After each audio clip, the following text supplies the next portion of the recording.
How are you dragging? Right or left foot? Right foot is open. Testing? Testing 1, 2.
Okay, it's time to get started.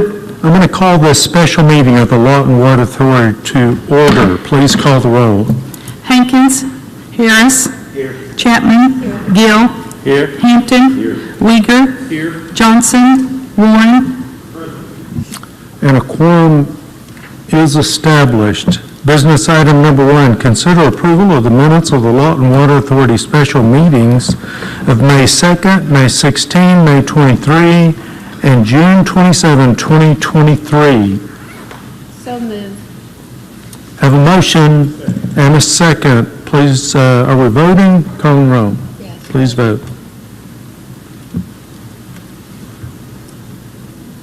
Motion carries 6-0. Item number 2, consider granting a long-term ground lease agreement to Cody and Shelby Zimmerman to allow exclusive ingress and egress over and across the city-owned property located south of 359 Northwest Cherry Road, located on the west side of U.S. Highway 62 by Chandler Creek and Lake Ellsworth in the northeast quarter of Section 19, Township 4 North, Range 11 West of the Indian Meridian, Comanche County, Oklahoma. John. Council and Mayor, this is the land that we previously discussed, the 6 acres out on the E10 tract, Lake Ellsworth, and the Zimmermans are going to be obtaining a lease which is attached for the purpose of building a fence to keep their cattle in their property. Before we approve this, I would recommend a floor amendment. And my floor amendment is that paragraph 21 be changed to what it currently states, to the following. Paragraph 21 shall now read, the lease shall be binding upon the parties, their successors, heirs, and devisees, period. We have a motion for approval of that amendment. Now here to second. Discussion or debate? Please vote.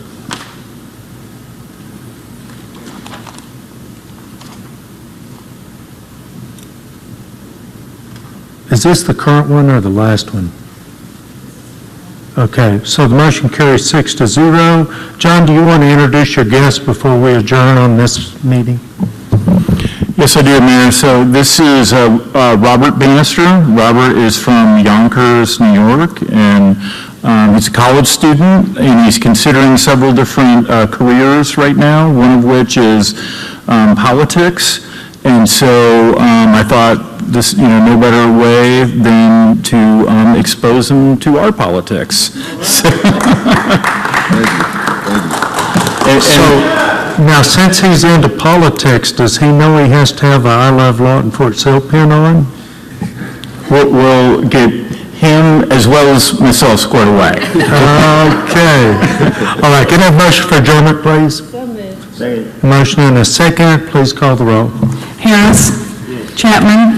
Gill. Yes. Hampton. Uyghur. Warren. So the Water Authority is adjourned, and at this time I will call the special meeting of the City Transit Trust to order. Please call the roll. Chapman. Here. Gill. Here. Hampton. Here. Uyghur. Johnson. Warren. Hankins. Harris. And a quorum is established. Business item number 1, consider approval of the minutes of the City Transit Trust special meeting of June 13, 2023. So moved. Motion for approval So moved. and a second. That was a second, right? Yes, Okay. that was a second. Please vote.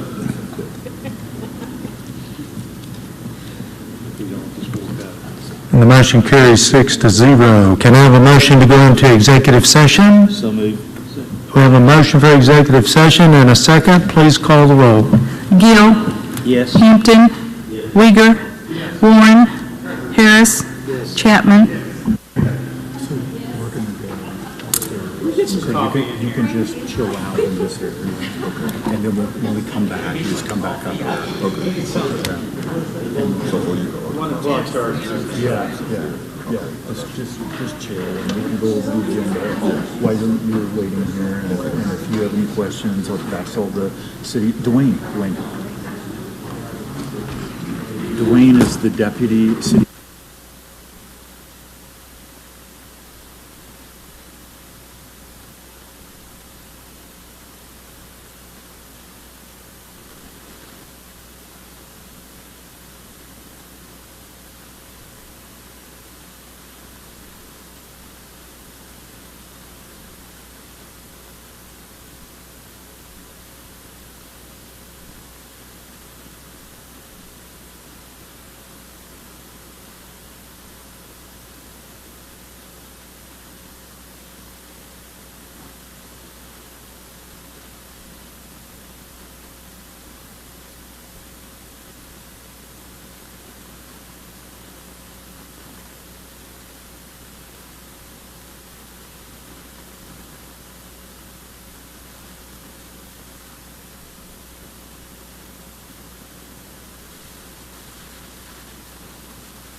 Testing 1, 2. Testing, testing. Test. Testing 1, 2. We need to turn that input.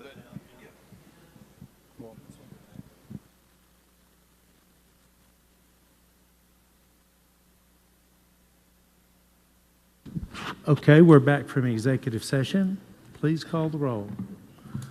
Wait just a minute, maybe we're not all back. We're missing two, sorry.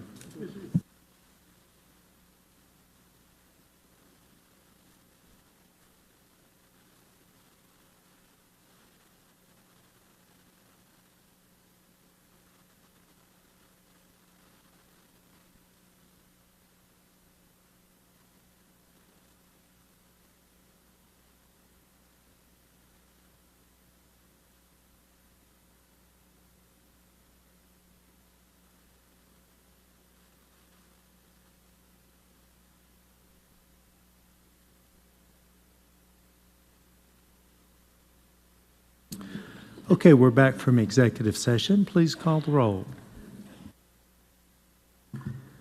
Hampton, Uyghur, Johnson, Warren, Harris, Chapman, Gill. Okay, executive session item number 2. Tim?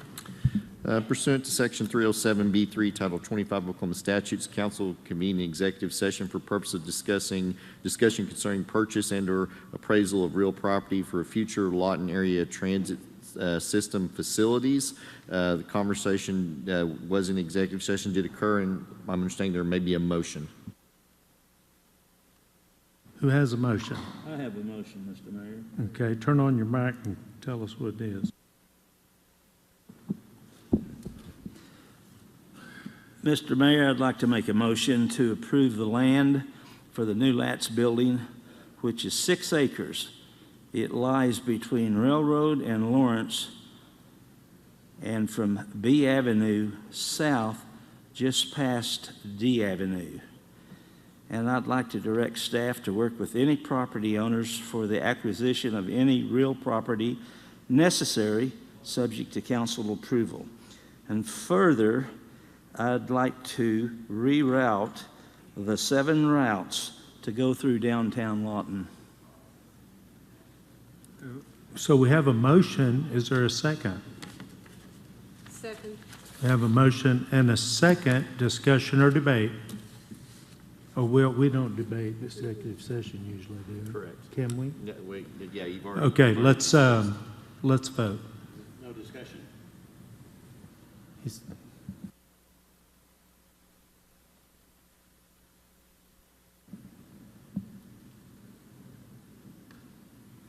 And the motion carries by a simple majority, 4-2. Is that correct? Yes, sir. Good. Randy abstained, I think. You're supposed We to do have state. one abstention from Randy Warren. Yeah, does he need to state his reason? He does need to state his reason. Mayor and council, I abstained because my property was originally considered in this proposition, and because I didn't attend the meeting. Thank you. So the motion does carry 4-2. Do I have a motion for adjournment? So moved. I have a motion for adjournment. Is there a second? Second. We do have a second. Please call the roll. Uyghur, Johnson, Warren, Harris, Chapman, Gill, Hampton. Okay, and the council meeting will start at 2 o'clock. Thank you.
At this time, I will call the regular meeting of the Lawton City Council to order.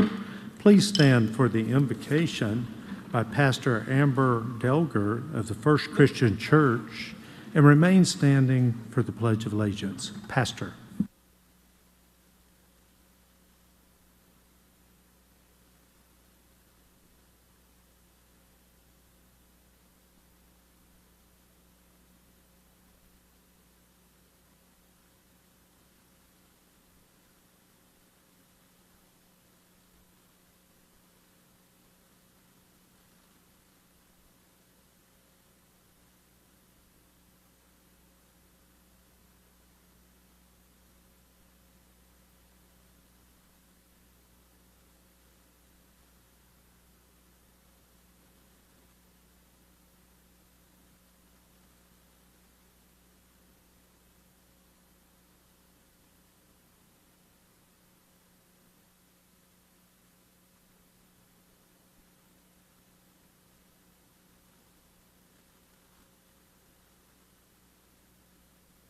Please join us in the pledge. I pledge allegiance to the flag of the United States of America and to the republic for which it stands, one nation, under God, indivisible, with liberty and justice for all. Right. Thank you, Pastor. And please call the roll. Johnson. Warren. Hankins. Harris. Chapman. Gill. Hampton. Uyghur. And at this time, we have the Employee Spotlight Award, Mr. Broderick Jackson III from the Parks and Recreation Department. John?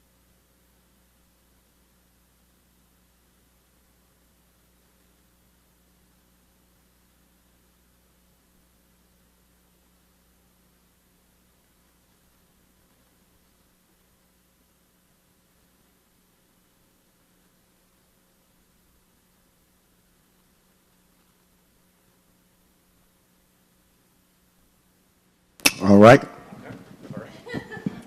Got to turn it on. Okay, good afternoon, everyone. As you can see, Broderick is our sound guy, so good job, Broderick. In order to get your award, you gotta turn the mic on, so job well done. Broderick does a lot of things for us. He's been really instrumental in helping out with the third floor renovation, which we're really busy with right now. But what I really appreciate from Broderick, in addition to he's always smiling, he's always got a good attitude, is Broderick can truly talk to anyone. And I always see him interacting with folks. I always see him asking how people are doing. And yeah, I just really appreciate him being invested in his fellow employees and his employment here in the city. So as a small token of our appreciation, Broderick, I got you a city manager's mayor coin. So here you go. Thank you. And far more importantly, a day off. Yep. Hold on. All right, thank you. All right, let's move on.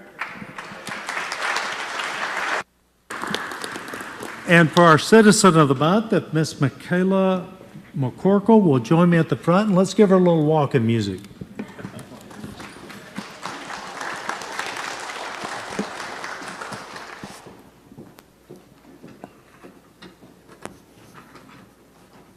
Always appreciate the Mayor's Commission and all that they do to find and spotlight the Citizen of the Month. And it's really exciting. I've been watching Michaela grow up. You're not through growing up, though. You got a little more. And she does a great job in the community. I go out to Might Academy one day, and she's out there helping them put in a community garden and working with them in the garden. And that's just one of the things. I show up at an event to pick up litter, and she's out there picking up litter, leading the way, setting the pace, being a great example. And at that time, I don't even think she was driving, but she's been involved in this stuff for a very long time. So let me put my spectacles on and I'll read this.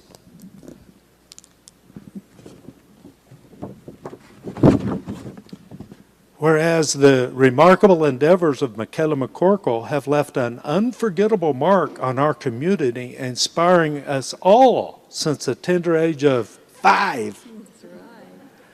Whereas Michaela McCorkle's altruistic spirit has led her to dedicate up to 200 hours each year to volunteering across multiple organizations in Lawton, including the Next Step, the Mike Community Center, Oklahoma Blood Institute, Hungry Hearts, Xenos, Key Club, and mentoring young ladies in the Phase 3 STEM, did I say that right? Phase 3 STEM and Life Skills Program. Whereas Michaela initiates initiatives such as Kayla's Read Cycle, where she has given away over 3,000 books, and her participation in park cleanup drives with Big It Up have a profound impact on the welfare of our community. Whereas Michaela's invaluable grant writing skills played a pivotal role in securing funding for both the establishment of the Mike Community Senator's Community Garden and for the distribution of 1,500 backpacks filled with snacks and resource information to children in food deserts and underserved areas of Lawton through the Chamber of Commerce. Whereas Michaela admirably represents Oklahoma and Lawton as Junior Teen Oklahoma, where she showcased her talents on an international stage in Las Vegas for 2 consecutive years and utilized her platform to raise awareness about homelessness. Whereas Michaela's unwavering commitment to our community shines as a beacon of inspiration, particularly to young women, exemplifying the essence of some kind of wonderful. That's right. Now, therefore, I proclaim Michaela McCorkle the Citizen of the Month and encourage all of you to join me in appreciating this amazing young lady for the things that she has done and the incredible life where she will be leading for a very long time. Let's appreciate it. All right, now we get a picture.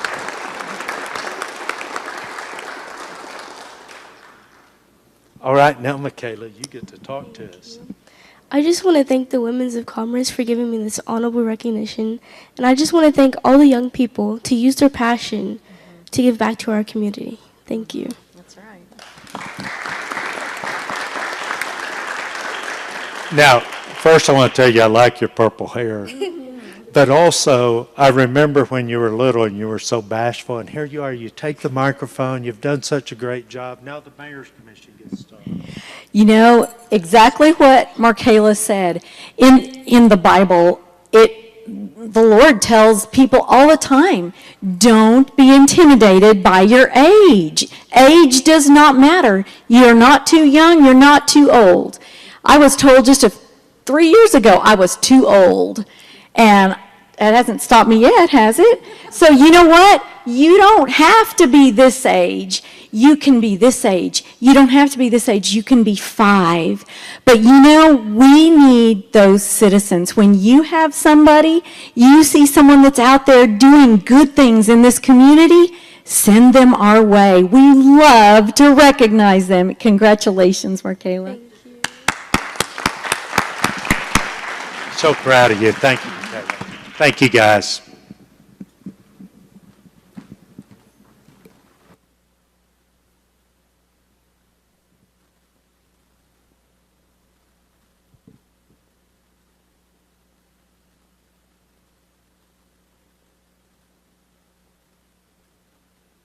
All right, now the feel-good stuff over, and we got to work. Reports by the Mayor and City Council. We'll start with the Colonel. He slipped in on us. How you doing, Colonel? I'm doing great. I'm some kind of wonderful, Mr. Mayor. All right, Thank you sure are. Just want to let the council and the rest of the community know General Brooks we had his Assumption last week. Saw most of you out there, and thanks so much for coming. He's looking forward to getting out here and would like to do an introduction and meeting with everybody, and I'll talk with you offline on when we can kind of arrange just an informal opportunity for him. That is some kind of wonderful. That's Thank great. you. Thank you so much. Mr. Warren.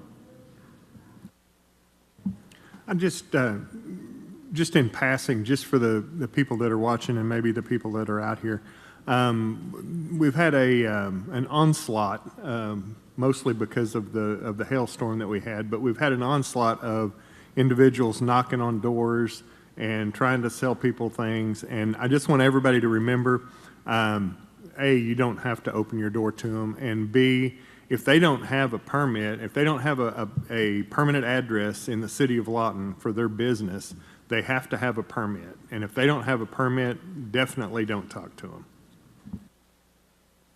Johnson.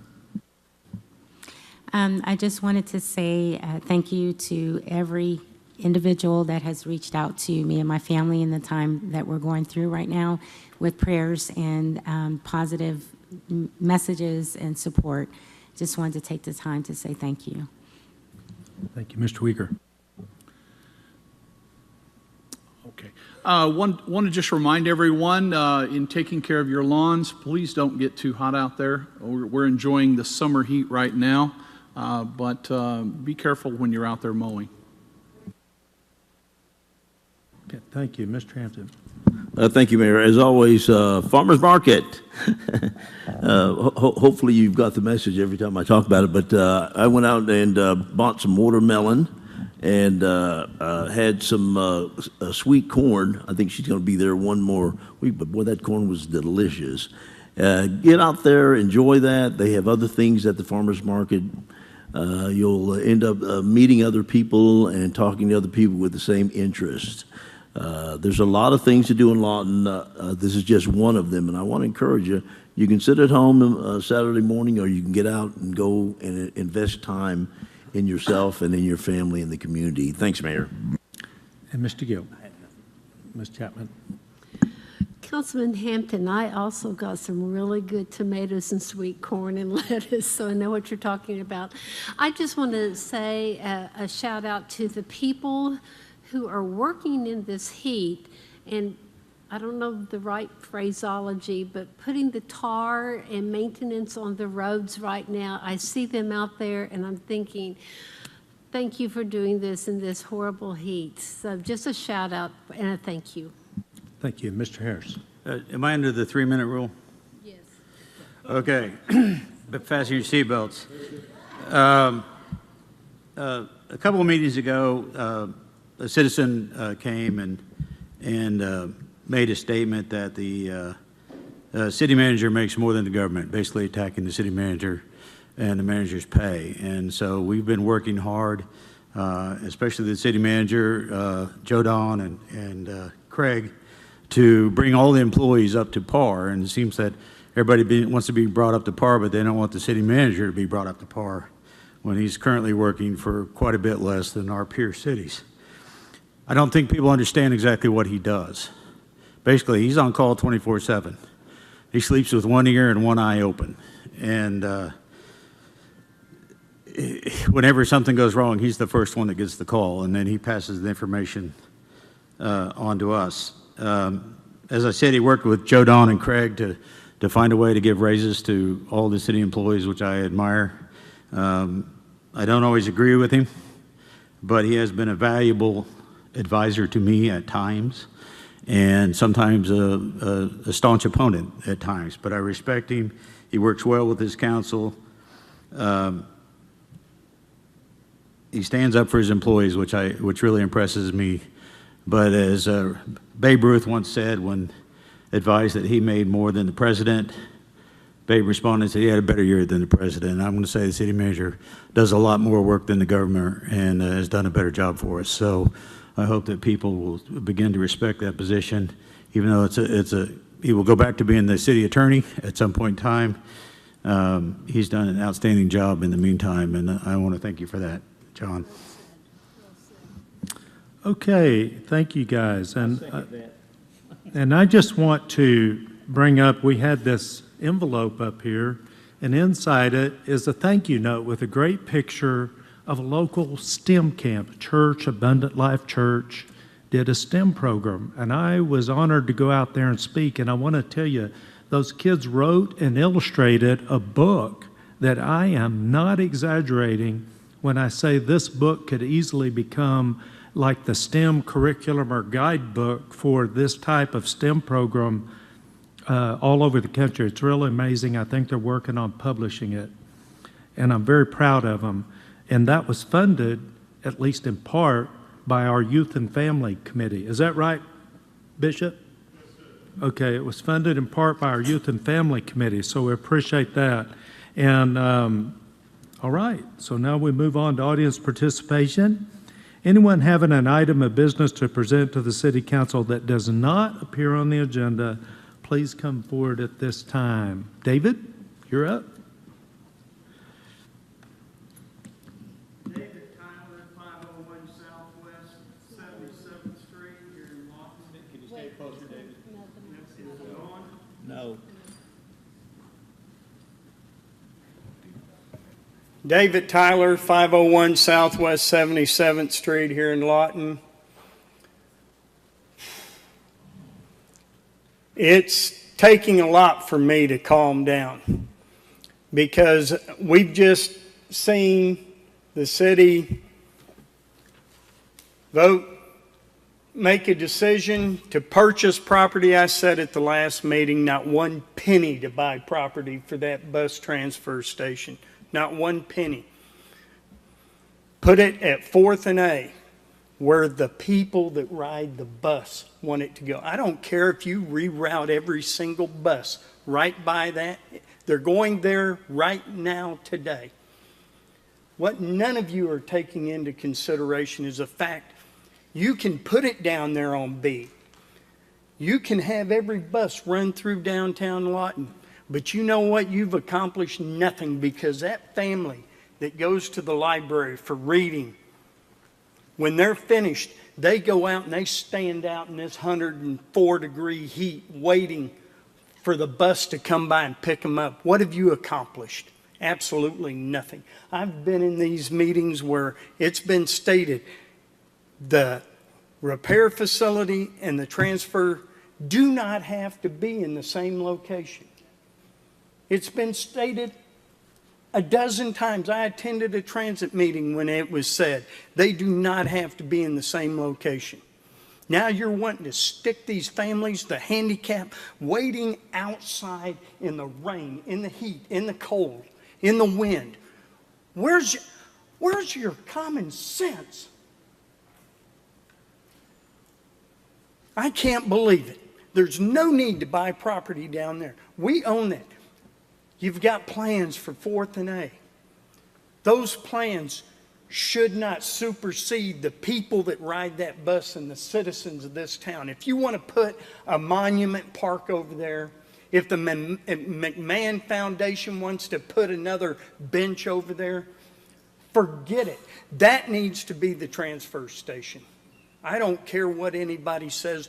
The citizens deserve it. Not taking them down. And you know what's going to happen? They're going to get tired of waiting out in the heat, and then they're going to try to walk down there to 4th. You don't think it'll happen? Common sense tells you that's going to happen.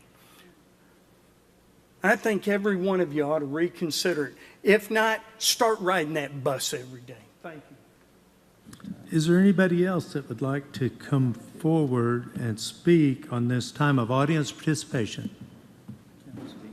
No. Is there anybody else that would like to come forward? Okay, we'll move on to the consent agenda.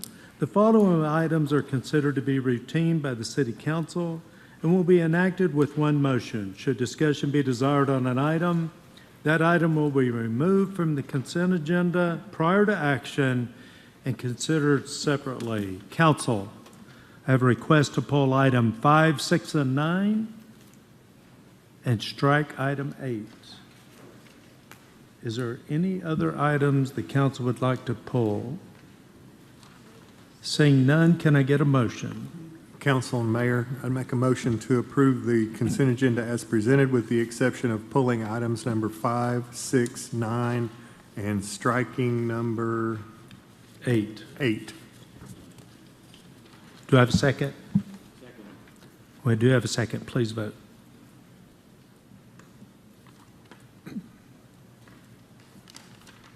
Motion carries 7-0.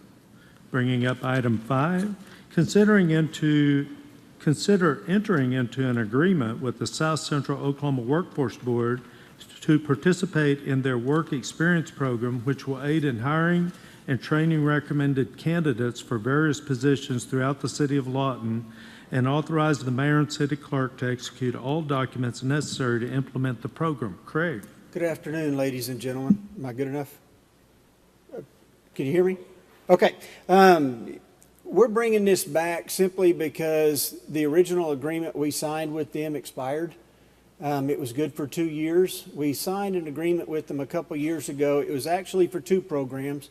One program was for 6 months, and that was kind of a 50-50 split between the city and the workforce. And the other one was a 3-month or 520-hour work program where they supplied employees for us, and they paid for their salary, insurance, they paid for everything. This time we're bringing back the 3-month program, the 520-hour program. It's unfortunate that the original one we signed didn't really work out like we wanted because it was during COVID. And everybody was having a hard time getting employees. Even they were having a hard time getting workers. So that didn't really work out. But now that COVID's over, now that they're starting to get more people back in, we're starting to hire more employees. We think it's going to be a whole lot better fit now. Okay, Mr. Hampton. Yes, thank you, Mayor. I pulled this, Craig, I think this is a wonderful, especially a program, especially in this time and age where we're having trouble in our workforce, to provide some incentive to and training to people. And I wanted to accentuate on the training, because the training in any job is really important to move into professionalism. And I did have a question, Craig, and that's let's say we hire some of these people that go through this program. Obviously, they're going to be working here at the city. Will they be continuing training, and do we have other trainings that we offer for our employees that they would actually be able to continue in training? Do we have anything implemented right now for a training program for employees? It depends on what position they get hired in. Okay. I don't know. I mean, every department, every division has specific training to that division. Right. It just depends on where we hire them at. Is it mandatory training? Depending on where it's at. Like if you go to work, drive equipment, and you need a CDL, the CDL training is mandatory. And we provide the financial support for them to better themselves in these areas. Yes, we've actually started our own CDL training classes. Okay. So we're actually doing that. Now, we had to pay quite high sum of money for that, but now we started our own classes. Wonderful. Okay, I just wanted to, Mayor, Council, I just wanted to kind of bring up the fact that this is something that the City of Lawton is offering, which I think is a wonderful thing to get people to work and to get new employees, and I guess also continuing training that the city does offer for its employees. Yes. Thanks a lot, Craig. Okay. Mr. Mayor. Craig, don't go. Yes. So at the end of the 3-month training, they then come on our payroll? If they pass? If they're selected to. Yes, Okay. the initial 3 months is paid for by the workforce. They're paid by them, insurance by them, and then at the end of the 3 months, if the hiring manager, director decides that, yes, this is somebody that's actually working out and actually coming to work and doing the job, and they want to hire them, they can hire them. And then they would then be our employees. So this helps us in some skilled jobs that where you just can't walk in off the street and take over, but you need a little bit of training. So Correct. They get the training for 3 months to see if they're going to be able to do the job. And then if they can, maybe we can hire them on that. Yes. Super. Thanks. Okay. Have a motion?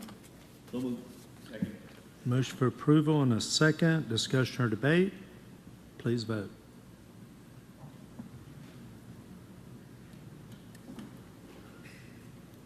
Need one more. 7, motion carries 7-0. Bringing up item 6, consider approving proposed Council Policy 113 access policy pertaining to public access to City Hall and city employees, elected officials, with the purpose to enhance security, safety, and efficient operations by establishing procedures for the public when accessing City Hall and requesting to meet with city employees or elected officials. Take action as deemed necessary, including any floor amendments. John. Council Mayor, good afternoon. This policy is the unfortunate result of some recent encounters that we've had at City Hall with a few citizens that have been belligerent. They've come in and announced, they've interfered and disrupted public business by their presence and their demeanor. Unfortunately, they've put city employees in physical fear of their safety. And as you all know, part of my job is to make sure that this place is a safe and secure environment for city employees. And so, of course, we want to be transparent. We want to be open to the public. And, we're going to continue to do that. But we're going to have some rules and some guidelines in place to protect our employees. And there's no doubt that I could have passed this policy. This could have been an administrative policy, but it's styled as a council policy because I think it's important that I not be the sole decision maker here. I think it's important to have council buy-in and approval of this. This policy applies to elected officials too. It establishes some rules and procedures when citizens will no longer listen, they talk over you, they're not, they're not responding rationally. Which is, we've had some of those interactions recently, and of paramount importance, safety becomes an issue. So we absolutely have an obligation and a right to protect ourselves and to protect our employees. And so this policy just puts some of the guidelines, frankly, that we've been following for a while. It just codifies those and puts them in a policy. So when somebody asks, well, I want to see the policy, well, this is the policy. And that's what it's attempting to do. And subject to your questions, that's all I have. So I'm going to say that I want to support this. And if you look on item B, on the very bottom, city manager related it to the True North statement. And I think it absolutely, while as unfortunate as it is that we are having to do this, everybody is aware of the challenges that we have had. And we cannot provide the citizens a safe place to do business if the employees don't have a safe place as well. It's unfortunate. I believe the staff is focused on the True North statement and giving customers world-class customer service, and it's unfortunate the world situation kind of has us in this position. Mr. Warren. I would echo that support. It is sad, but we have been lax for too long. We have created a place, where everybody can come and go as they please, and that's all great and fine until something happens. And when something happens, it's too late. I think it was probably about 8 years ago, I went with old Tim to the federal building in Oklahoma City, and you have to take your shoes off there. You don't come in with your shoes on. You got to take your shoes off before you walk through. You can't go to the county courthouse without going through a metal detector. It's sad, but it's the world that we live in. And I support it 100% because, as you said, not only do we have to protect the employees, we have to protect the citizens that are doing business here. So I would make a motion to approve. And I'll second that. We have a motion for approval and a second. Discussion or debate. Mr. Harris. Hampton. I'm sorry, Mr. Hampton. He meant Hampton.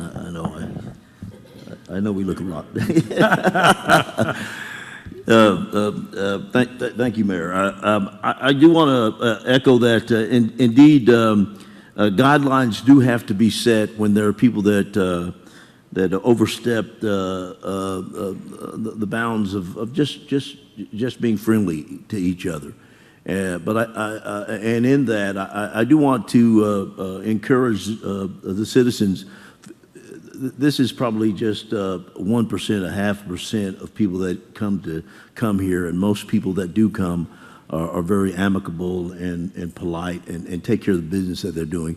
And anybody, I don't want anybody to feel intimidated about coming and taking care of things here at the city, because we certainly will welcome you. I'm sure the city manager will echo the same thing I said. So mind you, this is don't feel like that this issue is covering most of the citizens here in the United States. I think this is one of the best places to live. That's very cosmopolitan. We are very accepting in our community. So we just want to make sure that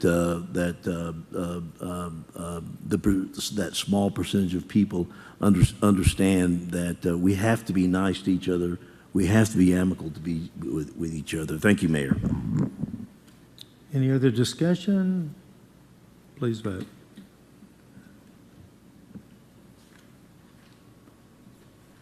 Motion carries 7-0. Bringing up item 9. Consider granting a long-term ground lease agreement to Cody and Shelby Zimmerman to allow exclusive ingress and egress over and across the city-owned property located south of 359 Northwest Cherry Road, located on the west side of U.S. Highway 62 by Chandler Creek and Lake Ellsworth in the northeast quarter of Section 19, Township 4 North, Range 11 West of the Indian Meridian, Comanche County, Oklahoma. Tim.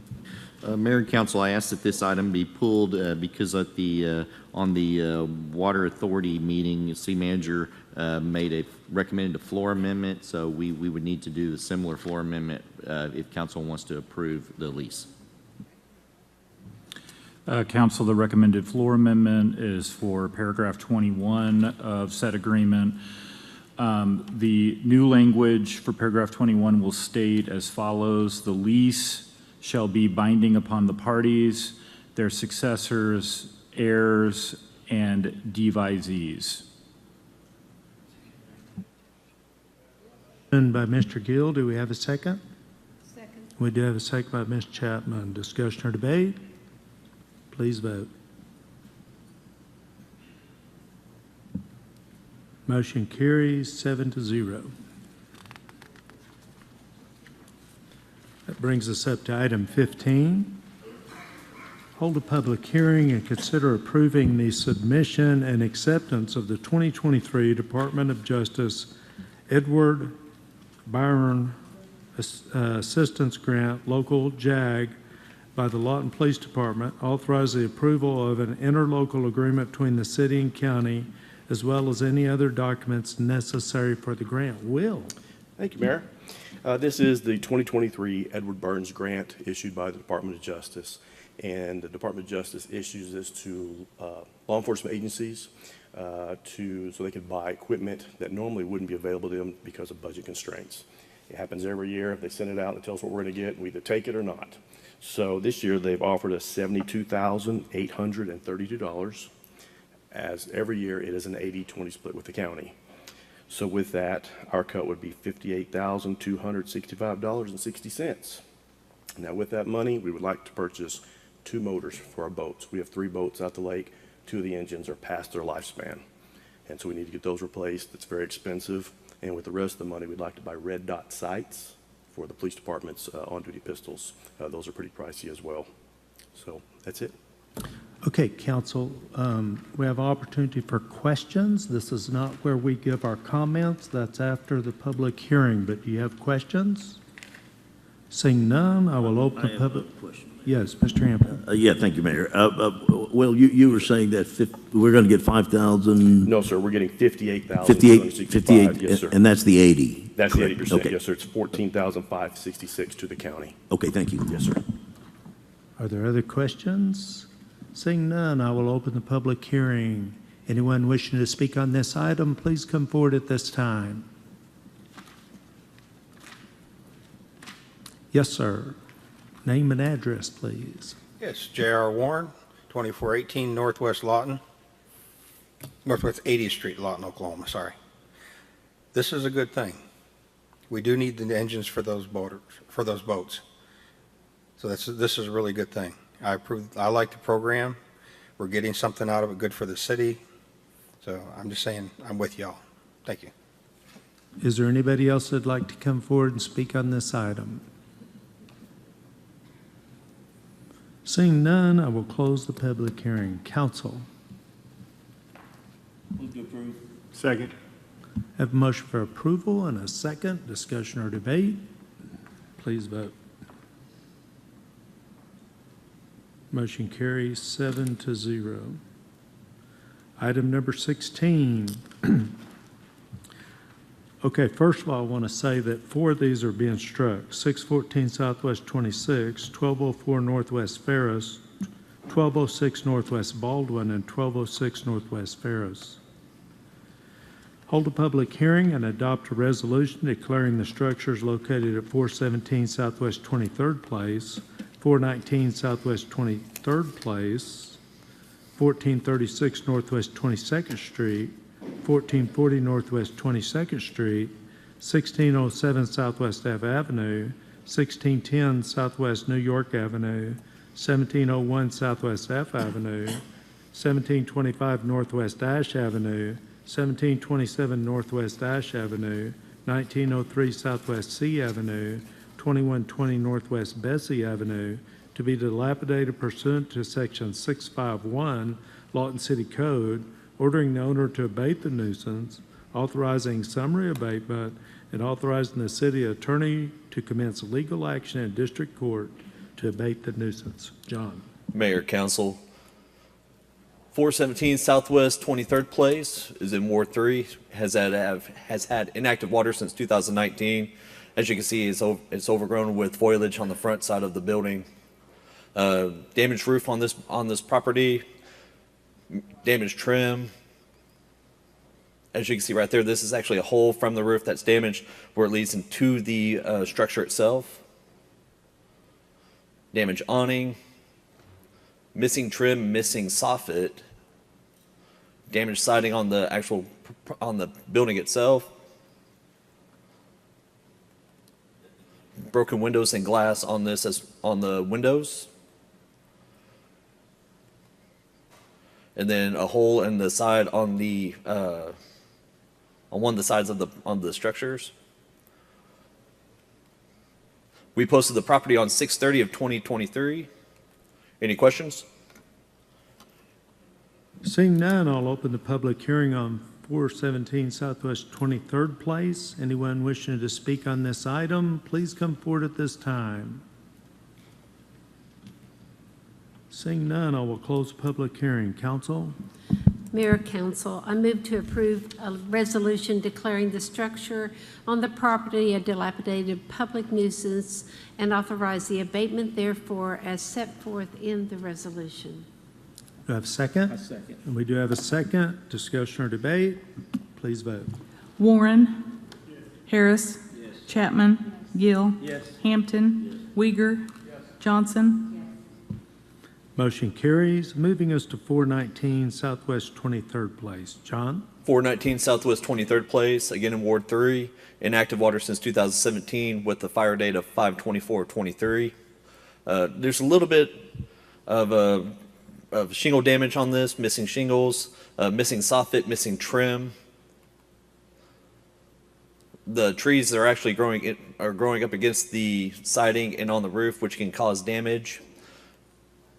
Damage on the siding on the corners. And then inside the structure, there was actually a broken window where we could take a picture of it. As you can see, there is heavy smoke damage. That was in the front room, leading down the hallway, and then this is actually inside of a bedroom. Posted on the property on 6/30 of 23. Any questions? Seeing none, I'll open the public hearing on 419 Southwest 23rd Place. Anyone wishing to speak on this item, please come forward at this time.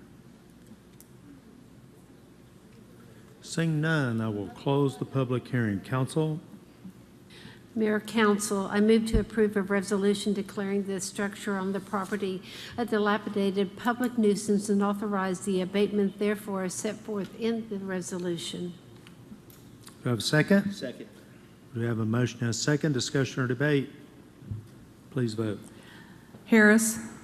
Chapman. Gill. Yes. Hampton. Uyghur. Johnson. Warren. Motion carries. Bringing up 1436 Northwest 22nd Street. John? 1436 Northwest 22nd Street is in Ward 1, inactive water since 2020 with the fire date of 4/22/23. The fire on the structure went through the whole entire structure on this, where it's melted the trim. This is actually in the backside of the garage as well, where you can see some of the smoke damage on the bricks. Right there you can see some of the joist. You can see actually some of the joist where it's completely gone right there. Damage to the trim on the side of it as well. Broken door, broken window.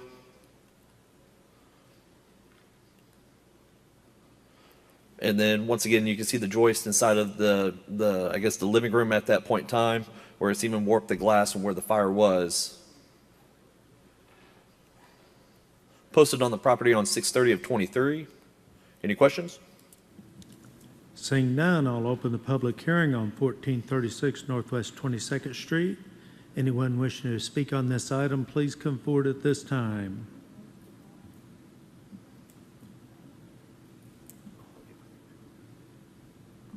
You okay, John? Yes, sir. Okay, so nobody has come forward on this item. I will close the public hearing. Council? Mayor, for Ward 1, I move to approve a resolution declaring the structure on the property a dilapidated public nuisance and authorize the abatement therefore as set forth in the resolution. Is there a second? Do you have a motion and a second? Discussion or debate? Please vote. Harris. Chapman. Gill. Yes. Hampton. Uyghur. Johnson. Warren. Motion carries. Moving us to 1440 Northwest 22nd Street. John? 1440 Northwest 22nd Street. In the water, we do not have ability to pull up the water account on this property, but the fire date was 7/18/2022. Just like the house previous, the fire went through this structure from melting the trim, heavy smoke damage. There's actually trim missing. That's actually to inside the house right there where it's no longer there. Heavy smoke damage on the bricks, and posted the property on 6/30/23. Any questions? Seeing none, I'll open the public hearing on 1440 Northwest 22nd Street. Anyone wishing to speak on this item, please come forward at this time. Seeing none, I will close the public hearing. Council? Mayor, Council, for Ward 1, I move to approve a resolution declaring the structure on the property a dilapidated public nuisance and authorize the abatement therefore as set forth in the resolution. Second. Have a motion and a second. Discussion or debate? Please vote. Chapman. Gill. Yes. Hampton. Yes. Uyghur. Johnson. Warren. Harris. Motion carries, bringing up 1607 Southwest F Avenue. John? 1607 Southwest F Avenue has had inactive water since 2020. Currently, the structure is unsecured. We have had complaints about vagrants going in and out of this property. Right there in the front side of it, where you can see where they tried to board it, it's coming off it where it's starting to warp. Holes inside the walls, inside the structure itself. Rotting wood window trim. And then it's also the end wall, which is cracking right there for foundation issues, so it's making the siding on that as well come off. More siding damage. Now this property this property has two structures on it, and this is the second structure on this property, where you can see that there is actually siding issues on this as well, where there's holes going into the property. Back door open as well. And then right above the door, there's actually no door sill, so that's actually a hole right above the door if it would close. wood rot on the siding.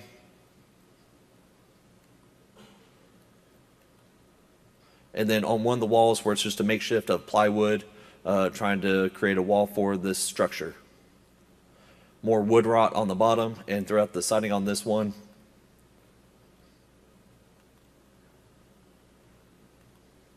And then there's a hole into the garage itself. Questions? Seeing none, I'll open the public hearing on 1607 Southwest Ave Avenue.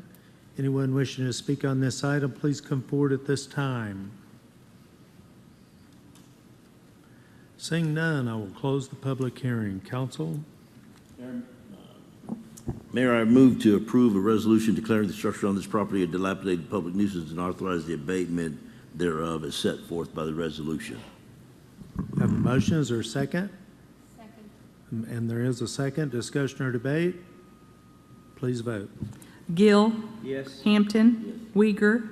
Johnson. Warren. Harris. Chapman. Motion carries. Moving us to 1610 Southwest New York Avenue. John. 1610 Southwest New York Avenue has had inactive water since 2016. Right here where you can see there's actually trim starting to come off the property, damaged roof. Right here we actually had to call inspection services because that is the trim that's holding part of the electrical wiring to come out there to actually get the power turned off, to cut the power line, PSO, to cut the power line so we don't have any incidents where the house is catching on fire when that does decide to fall. More roof damage. And just a little bit of siding and end wall damage. Posted on the property on 6/30 of 23. Any questions? Seeing none, I'll open the public hearing on 1610 Southwest New York Avenue. Anyone wishing to speak on this item, please come forward at this time. Seeing none, I will close the public hearing. Council? Mayor and Council, I move to approve a resolution declaring the structures on the property a dilapidated public nuisance and authorize the abatement thereof as set forth in the resolution. Do we have a second? We do have a second. Discussion or debate? Please vote. Hampton. Uyghur. Johnson. Warren. Harris. Chapman. Gill. Yes. And the motion carries. Moving us to 1701 Southwest F Avenue. John. 1701 Southwest F Avenue has had inactive water since 2021. On this right here, as you can see, there's broken windows on the front side of the porch. Window trim is actually missing on this window with a little bit in between the windows where you can actually see through into the structure itself. A little bit of damage on the end wall. Missing some of the siding is starting to come off and come apart. Boarded and secured on one of the windows where one is not. Damage to the trim. Right there you can see there's actually soffit that is coming off where you're seeing just the bare wood on the top. Posted on the property on 6/30 of 23. Any questions? Seeing none, I'll open the public hearing on 1701 Southwest F Avenue. Anyone wishing to speak on this item, please come forward at this time. Seeing none, I will close the public hearing. Council. Mayor, I move to approve a resolution declaring the structures on this property a dilapidated public nuisance and authorize the abatement thereof as set forth in the resolution. Is there a second? Do you have a second? Discussion or debate? Please vote. Uyghur. Johnson. Warren. Harris. Chapman. Gill. Yes. Hampton. Motion carries. Moving us to 1725 Northwest Ash Avenue. John? 1725 Northwest Ash Avenue, inactive water since 2017. On this right here, as you can see, there's damage to the trim and damage to the siding. And then right here, where there is no siding, you can see the plywood that's supposed to hold the siding, where it's starting to decay from all the weather. Holes leading into the structure itself. siding is actually coming off of the structure. More holes leading into the structure as well. And then the back of the house where you have siding coming off and holes into the structure. Posted on the property on 6/30. Any questions? Seeing none, I'll open the public hearing on 1725 Northwest Ash Avenue. Anyone wishing to speak on this item, please come forward at this time.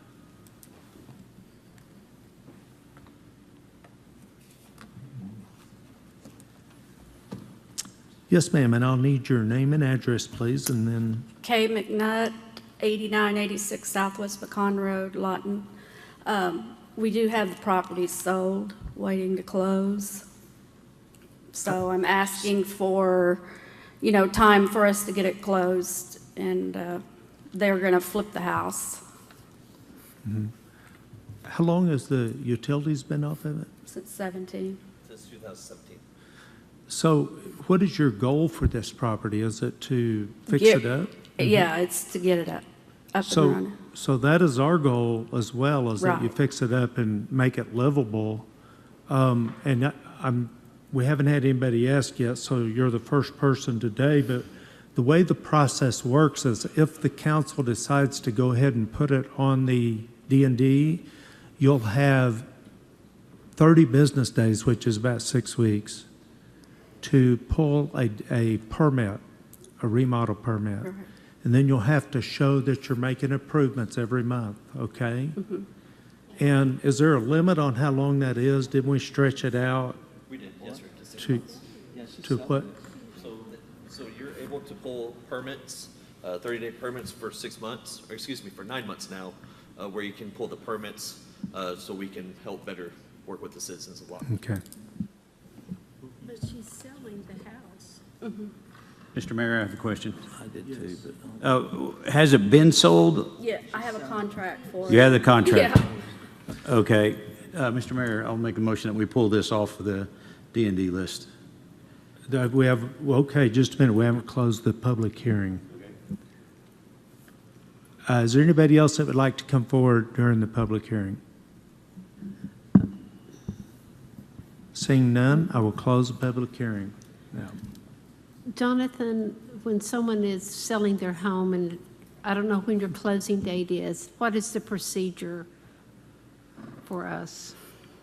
So what we can do, ma'am, is we can, if council recommends to have this pulled, what we'll do is we'll just keep an eye on it, make sure that it is getting remodeled for the new homeowner, if they are willing to do the permits and everything like that, so we can keep track on it. Well, she has a closing date, I'm sure, on your contract. 9/15. 9/15. September 15th? Mhm. So that's not very long, they can close it, and then those people are going to be the ones that want to spend the money on there. So we could bring this up again in, say, 30 days. Well, we've handled it, we can do whatever the council wants, but we've handled it in two different ways. One is to delay it until the next time we do some of these D&Ds, so that the new person had a little bit of time, but we still want to hold the new person to our policy. Or you can just cause John to start over. If you just make a motion to pull it, you cause John to start the process over. So, City Manager, do you have a recommendation on this? Yes, Mayor. So legally, the notice does cover new purchasers, so legally, you can proceed. However, my recommendation would be to pull it, especially if, they haven't even purchased it yet, out of just kind of a fairness type thing. I think it's a good idea to give them an opportunity, and John can continue to monitor the property, and if they don't uphold their end of the bargain, we can always bring it back to council. So, Mr. Harris, do you want to make your...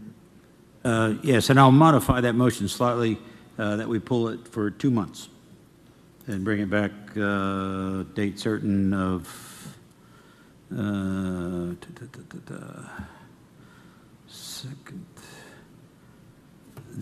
26th of September. Well, we've got so many microphones on, I can't get my microphone. Okay, so we have a motion to bring it back on what? September 26th.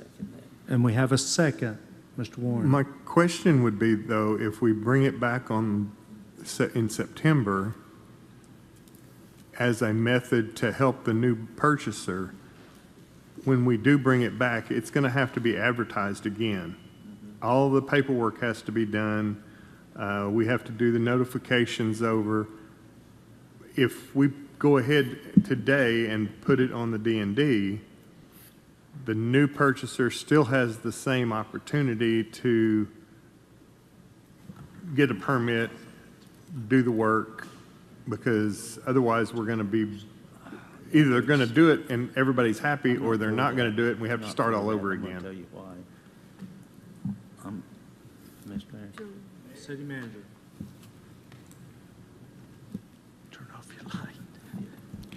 Mayor, the way the code is written now, and we just recently amended it, but they can get permits in 30-day increments. So the closing date is further out right now than 30 days.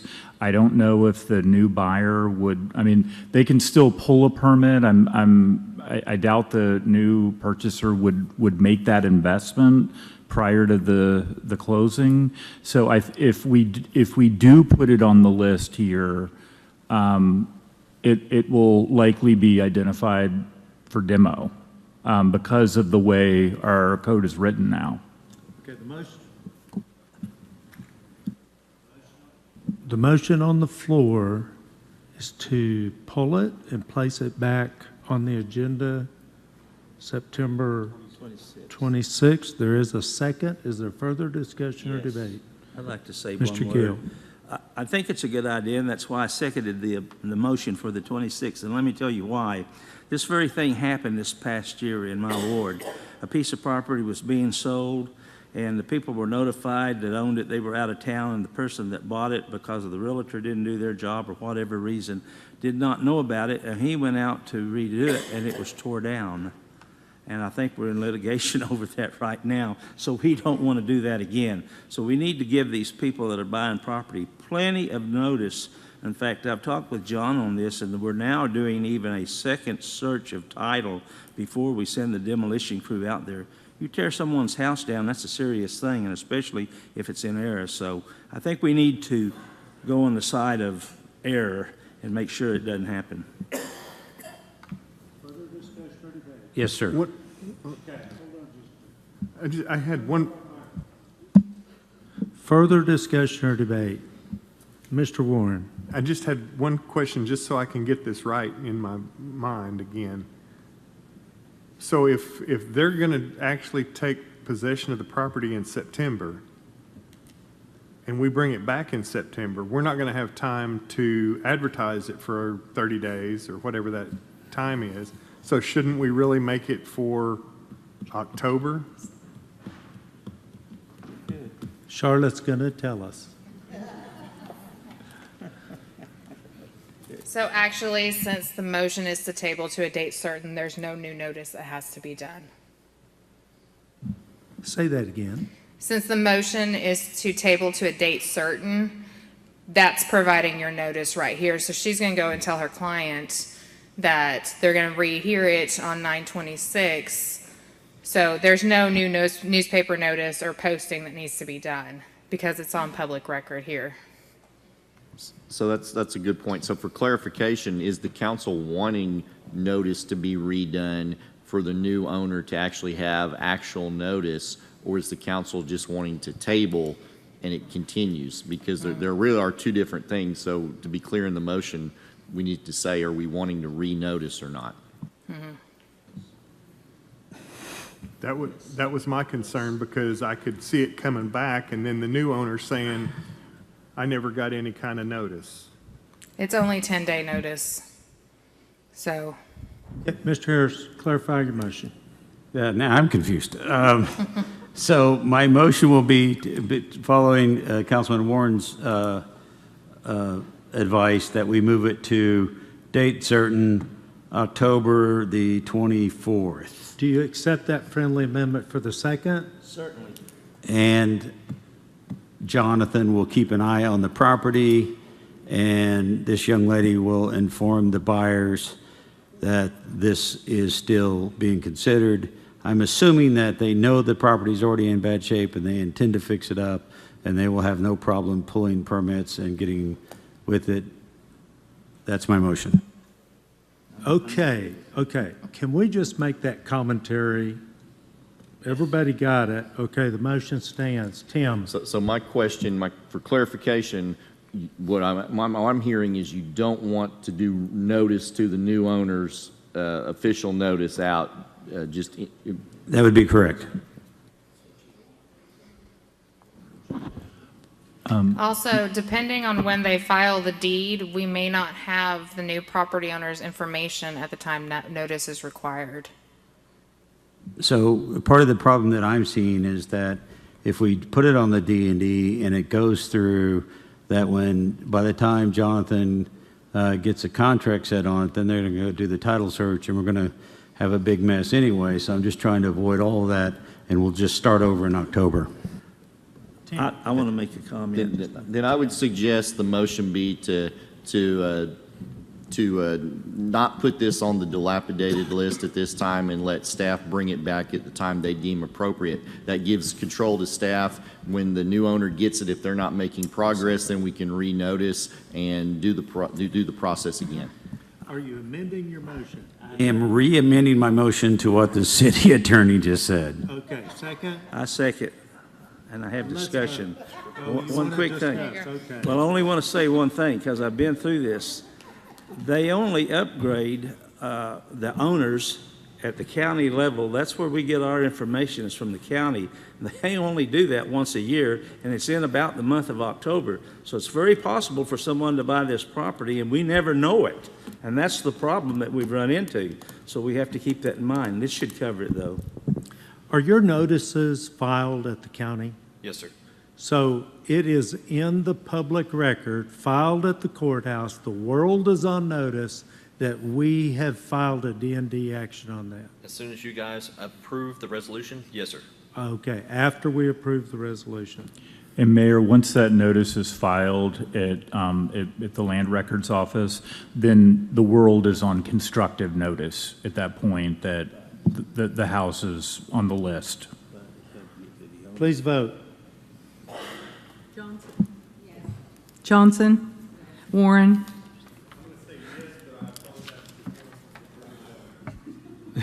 Harris? Chapman?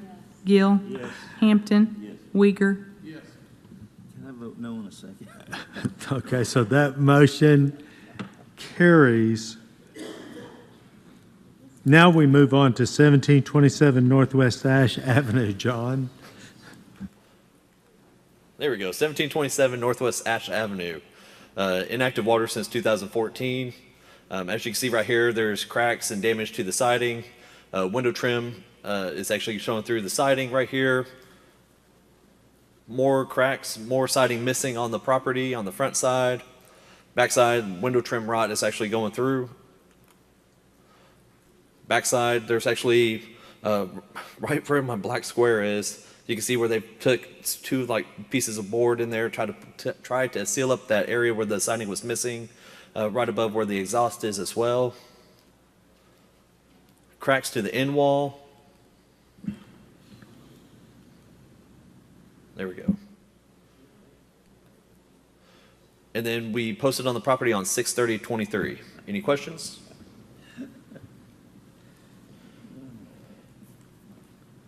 Seeing no questions, I'll open the public hearing on 1727 Northwest Ash Avenue. Anyone wishing to speak on this item, please come forward at this time.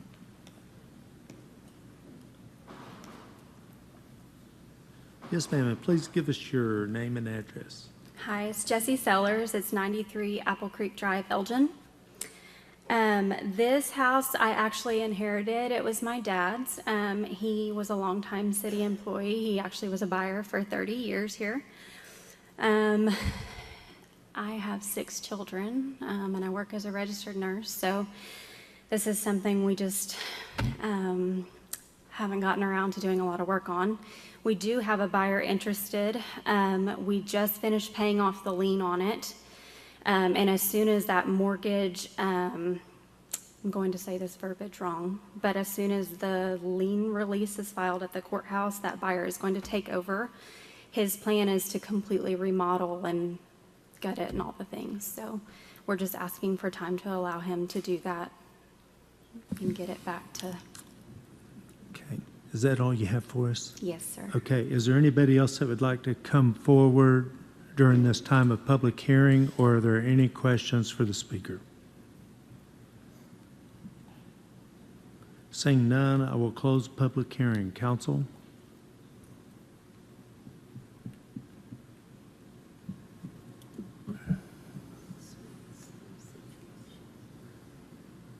It does seem like the same situation, Sorry about that. but with the exception of you don't have a contract in your hand. Correct. So against my better judgment and the council's judgment, I'm going to take no action on this one.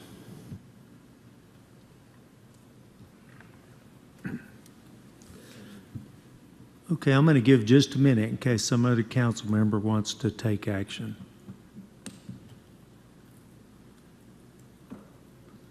Okay, last call. No action taken on 1727 Northwest Avenue. Which brings up 1903 Southwest C Avenue. John. 1903 Southwest C Avenue, inactive water since 2020. You can see right here on the backside of the building, we've actually had calls about vagrants in this property. You can see some of the cracks starting to form on the siding that they've put up on this property. Right here above the door, there's actually a hole, again, right above the door sill. Cracks on the siding.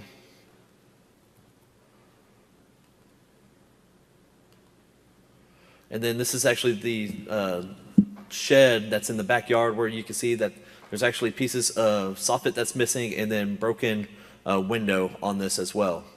Posted on the property on 6/30 of 23. Any questions? Seeing none, I'll open the public hearing on 1903 Southwest C Avenue. Anyone wishing to speak on this item, please come forward at this time. Yes, sir. Thank you for coming, and please give us your name and address. My name is Robert Maggot Sr. I live at 1517 Northwest 44th Street, Lawton, Oklahoma. Well, I own the property.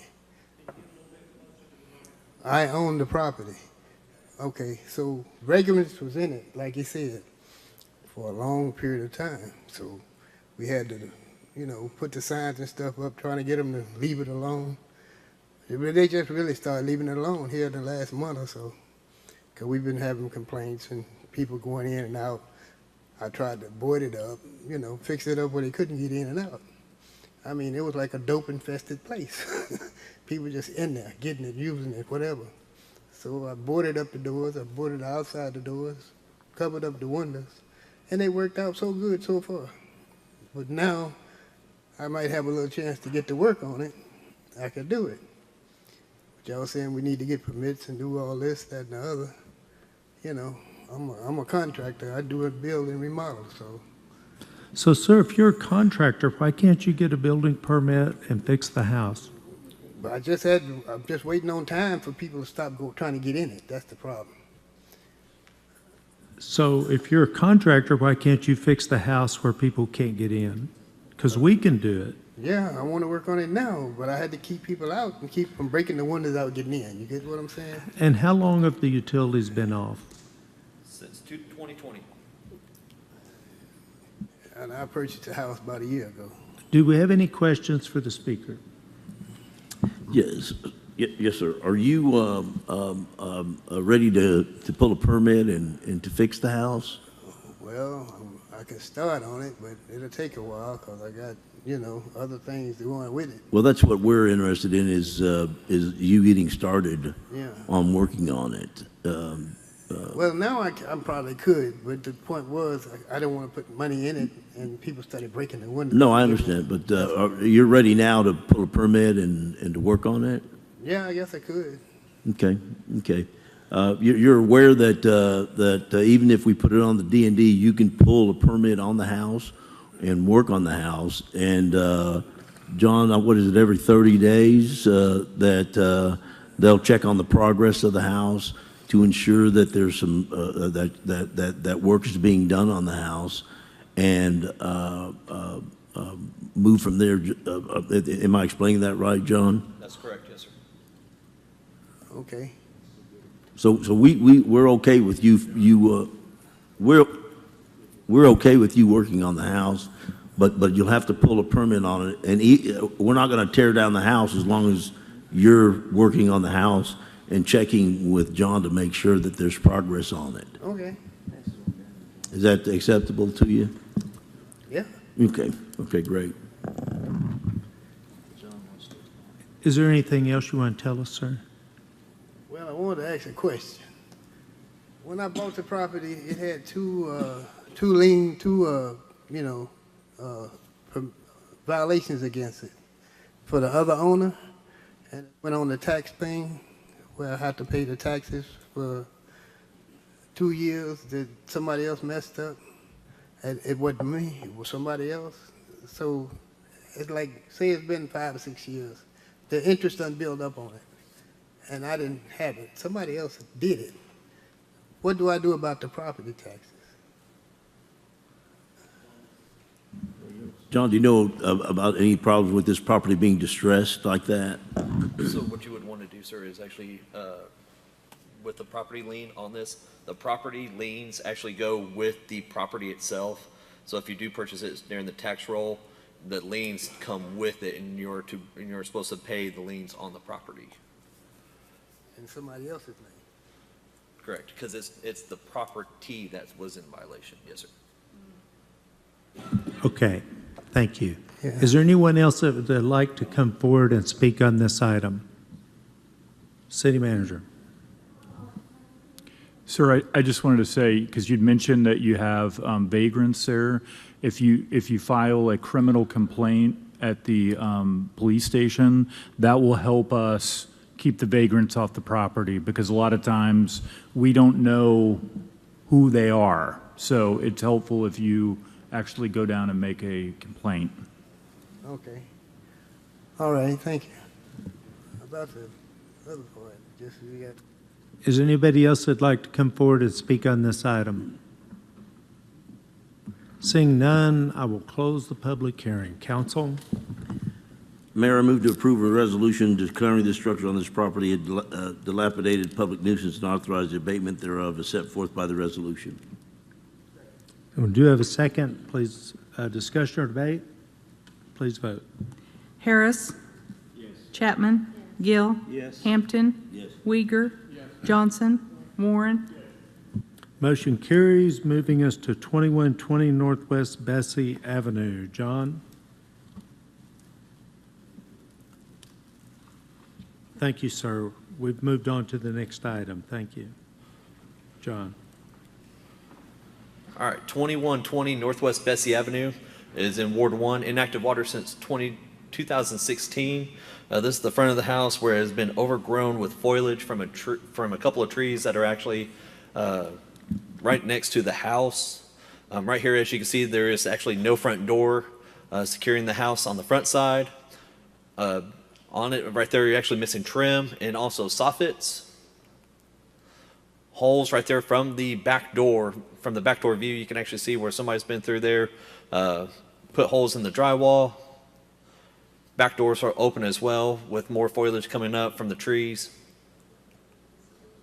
Posted on 6/30/23.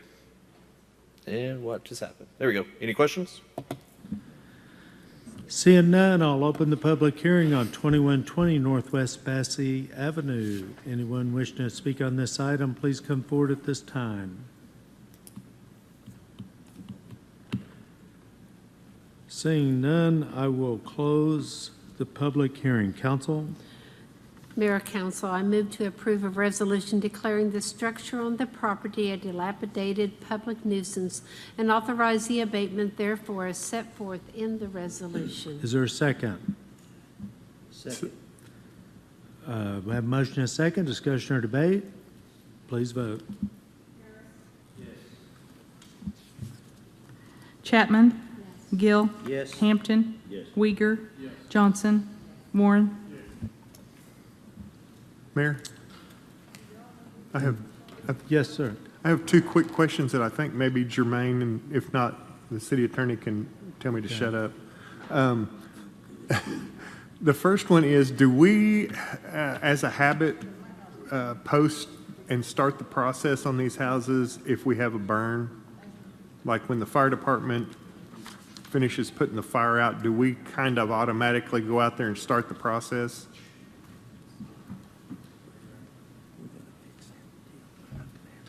So if there is a structure that has been severely burnt where it is falling down on itself, yes, we do go out there right away the next day or the next business day to actually start the D&D process.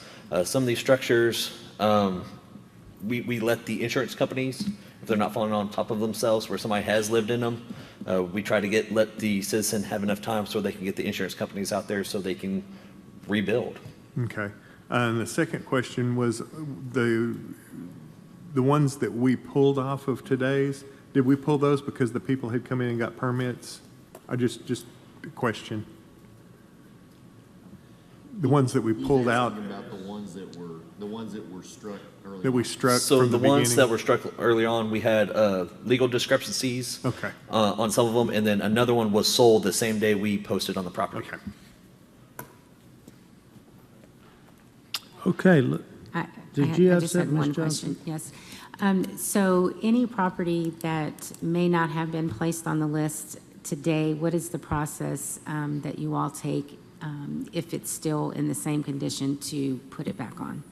So we still go out there, we still do an investigation to make sure that if it has been worked on, one, we work with license and permits to make sure that if they have not pulled any permits or if they have, because we do want to see them actually making strides to bring back the house to be livable in. If we see that no permits have been pulled, no inspections have been pulled, we go out there and we do an inspection again to make sure to see if it's still in a dilapidation state. Every once in a while, you might get them where they're not pulling permits, and we reach out to the owner right away as soon as possible, and then we also get license and permits on that because they forgot to pay the permits, or if the homeowner hasn't done any work on it at all, that's when we start the demolition process for the home. Mr. Mayor. Yes. And so I'd like to say, and I see the homeowners are still there for the Ash property. So you heard what happens. If you're not making some progress on this in 3 months, we're going to see you again. So please get with building services, at least get your permit pulled and, or get the new owners to pull a permit so that we don't have to come out and go through this again. Okay, let's move on to item 17. Receive a report from staff regarding the disposition of criminal cases as requested by council on October 25th, 2022, and take action as deemed necessary. Mr. Warren, do you wish to make any statement before we get started? And basically, I just wanted to let the council, just for a reminder, we were looking at where the cases ended up, because we knew that there were some that, and fell through the cracks is not the right terminology, but we made arrests, we presented them to the proper authorities at the county, and some were adjudicated and some weren't. And we kind of wanted to know what the situation was with those, and I think that's kind of where we're at. Okay, thank you. Chief. Mayor? How are you? I'm doing well. All right. City I thought Council. you was going to be some kind of wonderful. Go. As always. Just want to give you a quick update on our crime stats and also talk about the issue that Councilman Warren talked about. And in 2022, our stats, we looked at our Part 1 crimes as race robberies, assaults, burglaries, larceny, auto thefts. As you see, the biggest item there is our burglaries, is 1,242 burglaries, and that represent from mainly residential and home burglaries, and also retail storage facilities. You flip over to 2023, also this is through July of this year, really the last part of June. As you see that our burglaries are down compared to what it was last year, but this is just a half a year stats. But one of the things that we did, we have a crime analyst that she do a crime stats every week and point out some of the hot spots in the area and where crimes are occurring, and we concentrate those areas in trying to combat the issues that we see. So far, our burglaries are down this year. This is a chart of our homicides since 2019, and as you see, we have some open cases, but one of the things I want to brag about our staff, our uniform, and our detectives, that in most of those years we have about one open case. In 21, 22, and in 23 we have 3 open cases, but we have suspects, but we got evidence that's pending, waiting for it to come back so that we can make the proper arrest. The FBI put out statistics every year, and the solvability rate of homicides is 54% nationally. Our solvability rate of homicides has been over 90%. So my hats off to our uniform guys, our detectives. So when we have issues, they get on it, and we've been able to solve those crimes. And also with our public who come forth and give us critical information that enable us to do our job. And this is what Council Warren has been talking about. This was last year of 2022, is that we took over 1,602 cases over to the DA's office, and he declined, of those, he declined 314. And one of the things we want to look at, why were those cases declined? It's several issues. It's either a lack of evidence, lack of cooperation from the victim, or a lack of cooperation from a witness. And that's one of the things that we always stress to people. Of course, if you see something, say something, but also sometimes the victim is reluctant to come forth, and sometimes when they come forth, they recant on the story and want to move on. So out of the 1,602 cases that were presented to the DA last year, 314 were declined. And that's subject to your questions.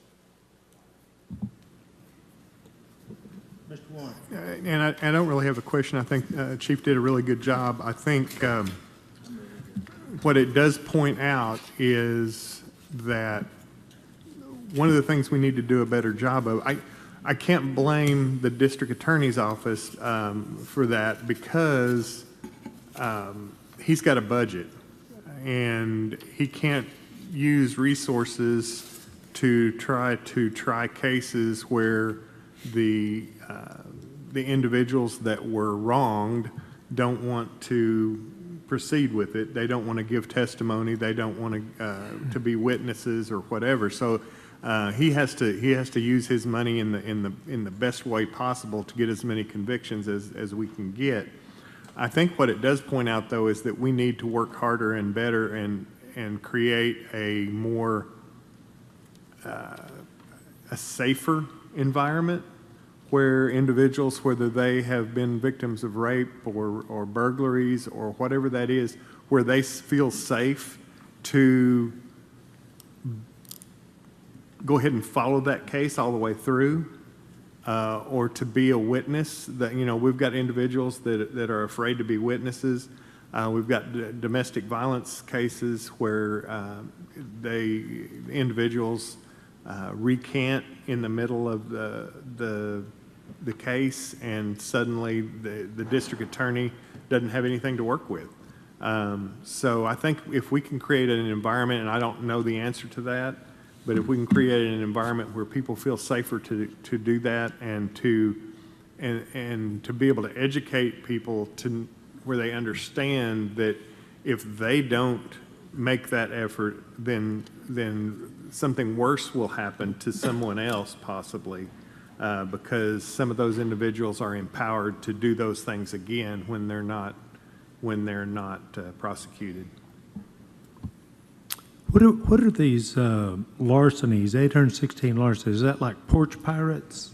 It's thefts, but yes, one of the things a couple years ago we changed from the UCR to NIBR's reporting, and larceny is thefts, and they encompass all of the thefts in that one category. Mr. Gill.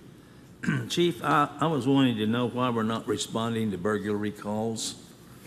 I understand we're not responding to burglary calls, and we are. Okay. I've had a numerous amount of people that seem to act like that they're not getting results when they call in, and getting reports taken. And they can file online if they're notified as such. They can file online to do that. And speaking of burglary calls, we're having a really large amount of commercial buildings, and I mean a lot. The air conditioning units, they're stealing the copper out of it, and the compressors and all. And I know a number of years ago that the city council passed an ordinance, whereas these salvage companies that are buying this stuff, this copper wire, copper pipe, copper tubing, they're supposed to take the information from whoever's selling that with a driver's license or some sort of a picture ID, and keeping very accurate records, which is supposedly going to deter this. And I'm not seeing that done. And when I talk to these salvage companies, and I've gone around and talked to them, they're acting like that's kind of a joke, that there's no follow-up on that. So I'm going to probably have an ordinance in the near future with some sort of a program where we're doing random checks on these salvage companies for catalytic converters, for copper tubing and this stuff, making sure their records indicating if they're taking anything. And of course, they'll have to be checked. And if they don't know when we're coming and they've got that stuff laying on the property, then we need to take legal action. But this is going to have to be stopped. It's really out of control. Yes, sir. That has been an So issue. I want to. Thank you, Chief. Did I understand we do not respond to burglary calls? We do. We do respond to burglary? Yes, sir. So when somebody because I've heard that ever since I've been here, that if there's a burglary and they call dispatch, that the customer, the citizen is told to go online and file the report online, and that nobody shows up. Are you telling me that's incorrect? Especially right now, because our online system is down. We're trying to get that back up and running.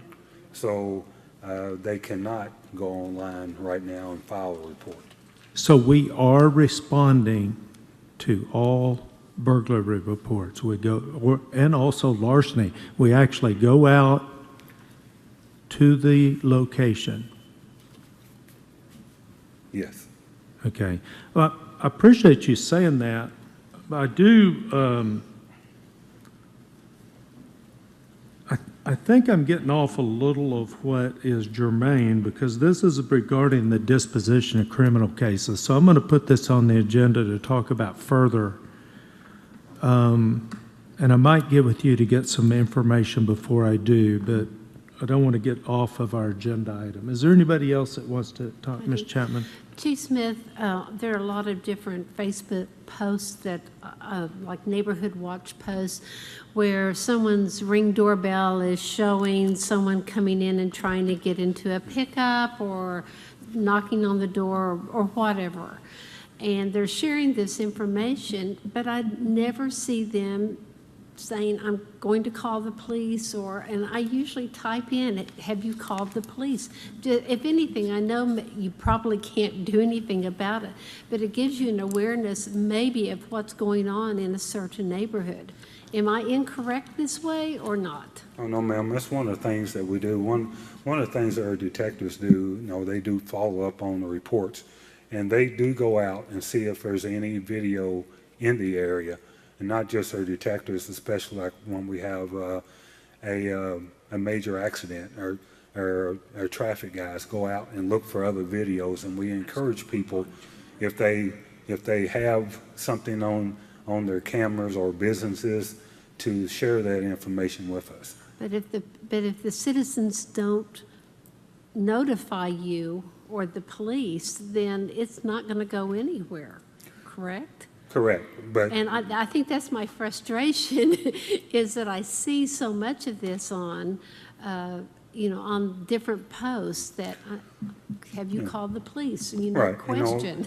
And, in our neighborhood watch meetings and our PIO and our COPS office, one of the things we do, we try to encourage people to get involved.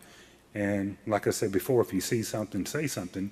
But also, if you look at your Ring camera and you see that a crime is going across the street, to notify us or help us out, or sometime when our officers or detectives are canvassing a neighborhood about a particular crime, we do go to residential and businesses to see if they have any footage of that crime. Mr. Mayor. Okay, I'm going to limit further discussion to the disposition of criminal cases. I'm going to put an agenda item where we can discuss the issues just like I brought up and probably shouldn't have on this agenda item. So if you have a question or a comment about the disposition of criminal cases, you're free to make it. Otherwise, the agenda item doesn't cover it. Okay, great. Okay, thank you, Chief. And by the way, I want to say this before we get off. I do understand that we have manpower issues. But as many calls as I get, I feel like we need to discuss this and talk about our options. Okay, thank you. All right. All right, and we're going to take about a 10-minute break. Okay, sir.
Okay, it's time to get started. Please make your way back to the dais.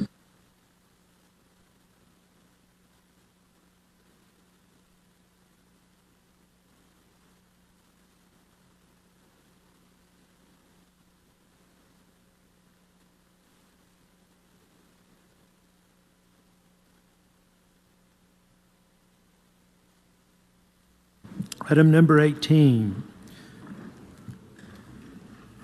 Consider approving a limited support agreement between HELP Advocacy Center of Southwest Oklahoma and the City of Lawton to fund activities designed to identify and assist with the opening of a safe, trauma-informed space for sexual assault victims to come and receive multi-agency care and support, and authorize the mayor and clerk to execute the agreement. John.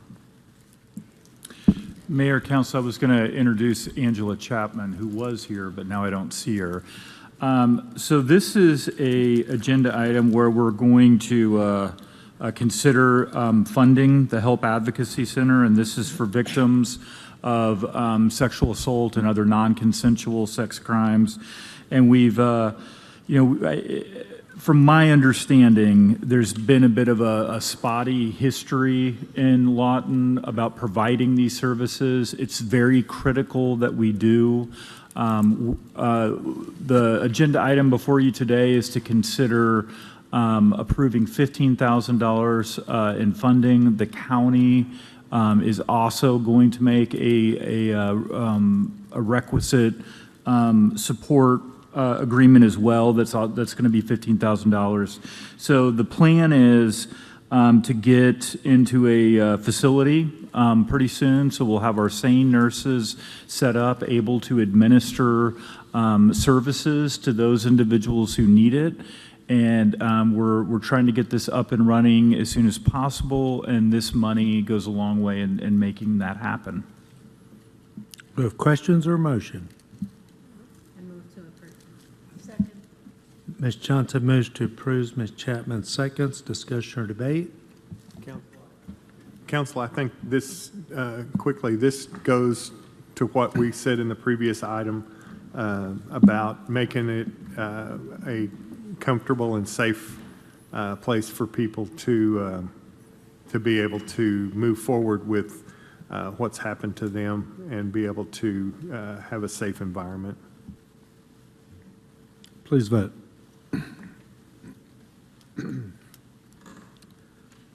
Motion carries 7-0. Bringing up number 19, discuss the need for a jail trust authority. Direct staff to initiate the process of soliciting RFPs for outside sources to provide guidance and support for the creation of a jail trust authority and take any other action deemed necessary. Mr. Warren. Mayor and Council, this basically, this isn't wanting to create a trust. This isn't wanting to do anything right this minute. This basically is just a request. The council would request that different entities provide us with proposals and presentations. I would like for that proposal to also include a presentation on what they think that we should do as a city, as far as whether we should create a trust, a jail trust, or what we should do with it. I had some brief discussions with some elected officials from the county. They really aren't ready at this point to commit to moving forward in those discussions. So I think it's important for us to move forward and to decide what we're going to do if at some point in the future the county or some other entities, local entities, some of the surrounding cities would want to join that trust if we have one. I think it's a possibility that could make it easier. But basically, this is just to allow the staff to put out an RFP to different entities that are able to help us navigate the course. Council, do you have questions, Mr. Warren? Mr. Warren, would you like to make a motion? I make a motion to direct staff to put together a RFP that will request proposals and presentations from entities that can help us navigate that course. Do we have a second? We do have a second. Discussion or debate? Please vote.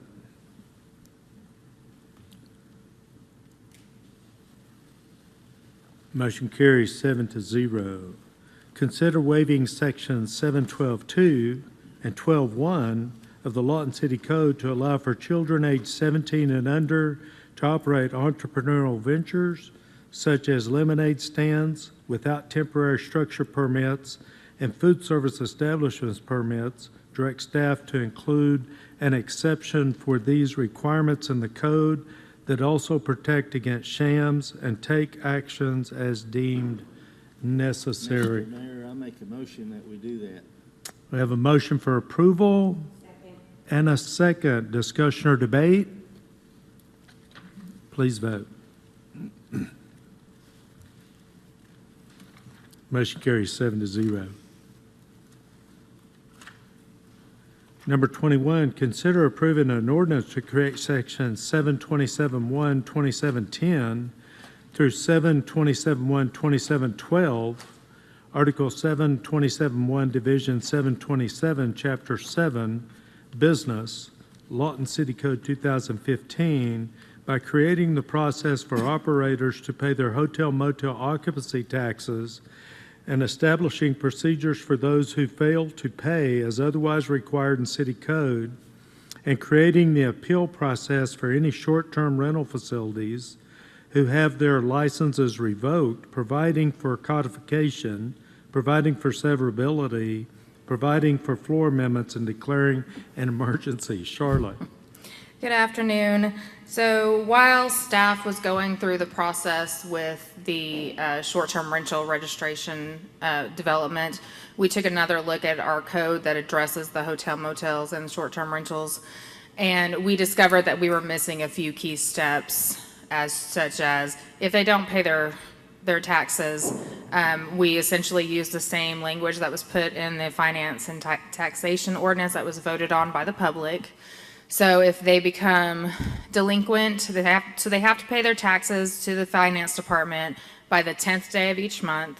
If they don't pay within 5 days, they become delinquent, interest starts accruing. Within 30 days of becoming delinquent, if they still haven't paid, their utilities get shut off. And this is a way to kind of help keep track of everybody and make sure that they're paying their taxes as they should be. And then we also put in a section that if they get their license revoked, we put in an appeal process, and it's the same appeal process that we have for the other business licenses. But I just wanted to make sure that it was specified in there. Council, do you have questions? Do we have, Mayor, Council, sorry, do we have a lot of Airbnbs or whatever who are behind or not paying at all? Or have you been able to figure out how many we have?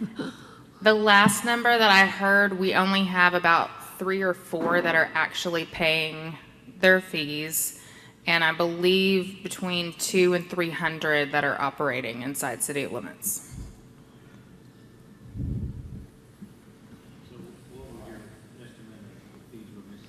Let's see. Turn on your mic. There you go. What would your estimate of the fees we're missing be? Jodan?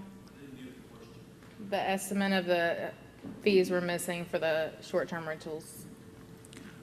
I would estimate a lot, would be my estimate. I would too, because it's real hard to estimate that number because it's dependent upon rental price and length and when they rent it and how often it's rented. It's real hard to to get a good estimate on that. But I'd say we were missing between $300,000 and $400,000 a year. Just an educated guess. Okay, let's back up. What percentage should they be paying us? What should the taxes be percentage-wise? Our hotel motel tax is 7%. 7%. So if they're charging $200 a night, which is not unusual, they should be paying us $14 a night. Yes. Okay, times 200? Times 4, probably 4 nights a week.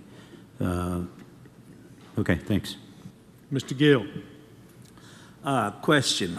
What seems to be the largest obstacle that we have in getting this number and finding these people? Because we've been talking about this for over a year, Well, trying to get this, and we haven't made much progress, so. a lot of the problems that we've had in getting our program set up, we've run into some issues there. But the other thing is, the reason we're getting the program is because we don't know who's got an Airbnb. To us right now is just another house. This program that we will have will go out and scour the Airbnb sites. When you say program, are you talking about electronic search engine of such? to Pretty go much, out? yes. Because these people are all registered somewhere with someone. That's how they get people to come in and stay there. So, I mean, if nothing else, we could go on the webpage of the different B&Bs and find out who they are with addresses and numbers, or the companies that are doing the leasing procedures. So, I mean, it's not that difficult. I think Judy's got some Well- input on how Well, we on do that one is we have Granicus, and Granicus has, their software is the one that combs the websites for us, and that's where they come across and tell us how many of these are advertising as Airbnbs and across how many different sites. So it's going to go in and find these locations from the people that are actually collecting the money, you might say. Yes, and Okay. that's advertised, yes. I know you can't walk the street and find them, but I mean. No. Yeah, okay, all right, well, then we're on top of that, correct? Yes, We're going to yes. get that solved soon. Yes, Thank you. I use soon like a lot. yes. Mr. Hampton? Yeah, Mayor, just before you take off, those Airbnbs, obviously, the people staying there, they pay their money to the Airbnb, and within that payment is the tax money. Is that correct? It's supposed to be, yes. And this is kind of the detail. So, because I was talking to some people that have Airbnbs, and they were saying they pay the taxes, but is the taxes going to I mean, how do we recover the taxes if they're paying their money to the Airbnb or VRBO or something? Well, we would recover it the same way we are recovering the money for the hotels and motels. It's incumbent upon the owner of the property to remit those taxes to the city of Lawton. Instead of them paying them to Airbnb, then they would. So if I'm renting your Airbnb and I pay my taxes the way it's written into that I should, and then that money is remitted to you, you should be remitting that money back to me as the owner of the Airbnb, or to the city as the owner of the Airbnb. Okay, because when I rent Airbnb, I see tax on there that I pay, and I pay that. Obviously, that check that I write goes to somebody, and the Right. taxes are already in there, and somebody's keeping those taxes, it's either Airbnb or the owner, right? The Airbnb is the site that you pay off of, that where you rent your Airbnb and you pay them your money. They then turn around and remit that money to the owner of the Airbnb. And that owner is then supposed to be remitting that money to us. And if we don't know who that owner is, we can't go say, give me that money. And we have access to those receipts that show the amount of tax that, let's say, I paid when I That's they would fill out a form, the same as Hotel. the hotel Hotels, motels. yep. do. Okay. They would fill out the same forms as far as remittance, how much of that month was, how much it was rented for that month, what the taxes that were collected, if there are any exempt people staying at that time. Okay. Any exemptions of that sort, and they should have all that documentation, yes, sir. Good, good. That sounds like we have it in hand. Thank you. Ms. Johnson? Okay, I had two questions. The first question is, Granicus, when they're searching to find out who these owners are, how do we know how many people, say I have an Airbnb and I had 3 people there, how do we know how many people were staying there? How do we know what they're supposed to remit to us, and do we have that capability? we don't know how many, we wouldn't know how many people that stayed there. The thing is, we know how many that you're operating from this time to this time. So if you did rent out, we can actually notify you. That's what part of the program is they'll give you a first letter saying, hey, this is, you need to register. Second letter is second notice to make sure that you did register. And then after that, you will be filing taxes through that software. Okay. And I So it's guess just- another way, I'm not really concerned about the number of people that may be staying there.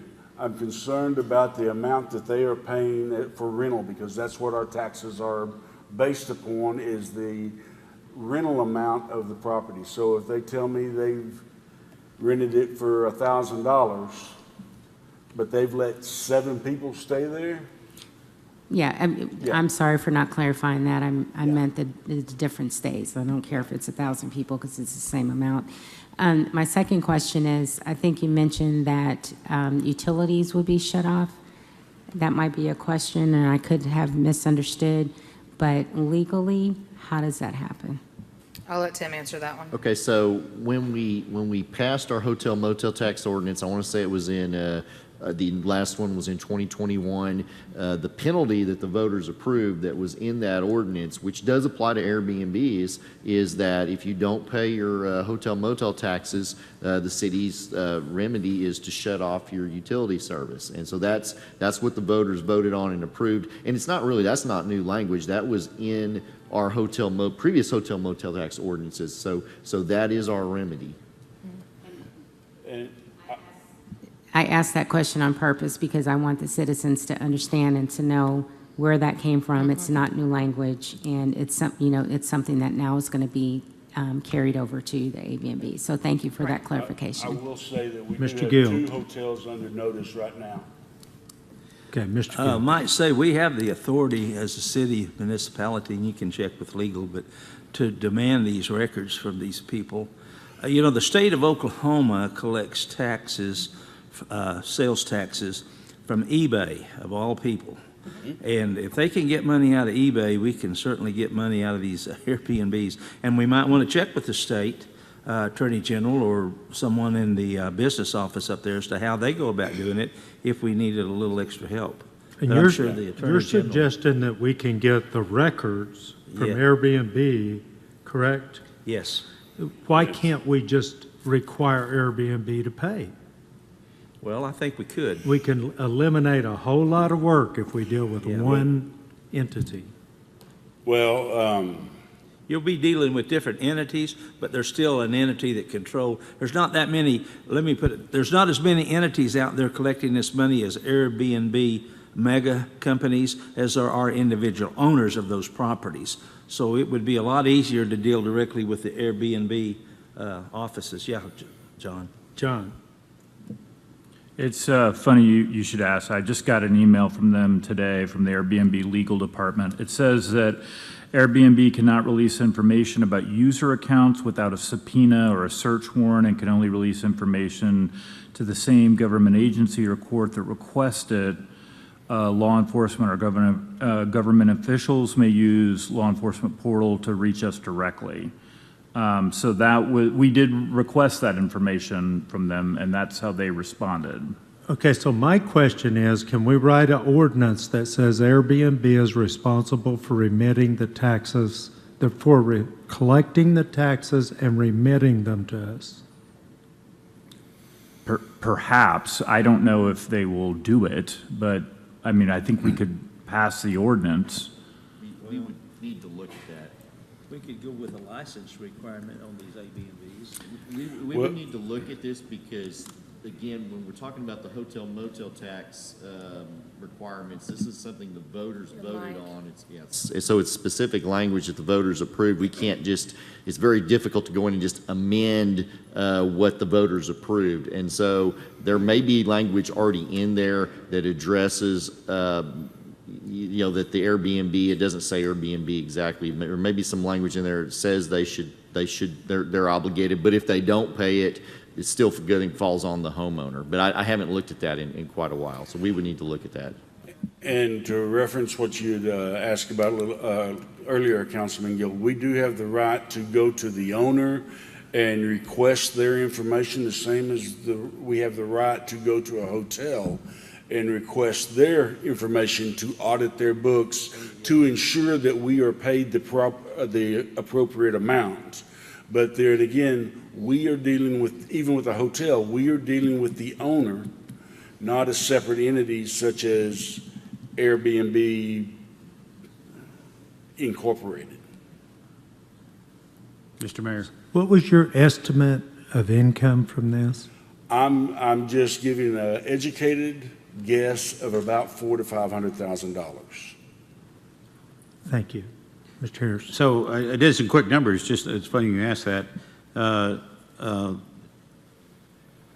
200 Airbnbs times $14, that's, comes out to almost exactly 400. If they do 4 nights a week, comes out at almost exactly $400,000 a year. So, so just to be clear, how do we get the information from the individual owners on how many nights they rented?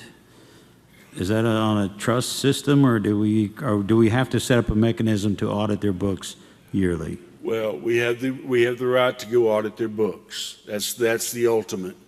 But yes, it's them reporting their sales to us, the same as the hotel reports their sales to us.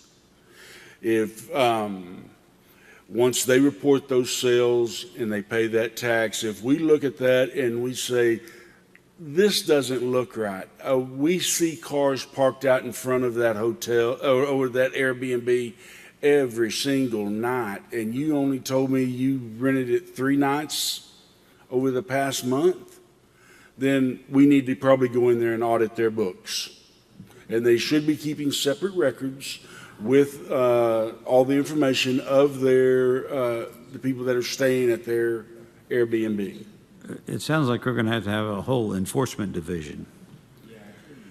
Well, that's where we rely on our contract consultant, accounting consultant, Crawford and Associates. If we determine that we need to do audits, the same with our hotel, we would rely on them to go do that. We would hire them as our representative to go audit that business. There's a stick in that whole deal. I mean, all we're trying to do is create a fair, level playing field between the Airbnbs and hotels, and to make sure that the citizens are getting the benefit of the tax.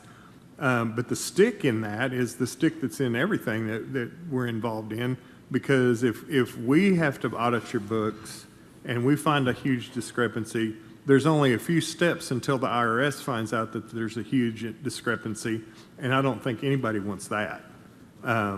So I mean, that's the stick is if you play fair, then everybody leaves you alone. If you don't, then it might get ugly.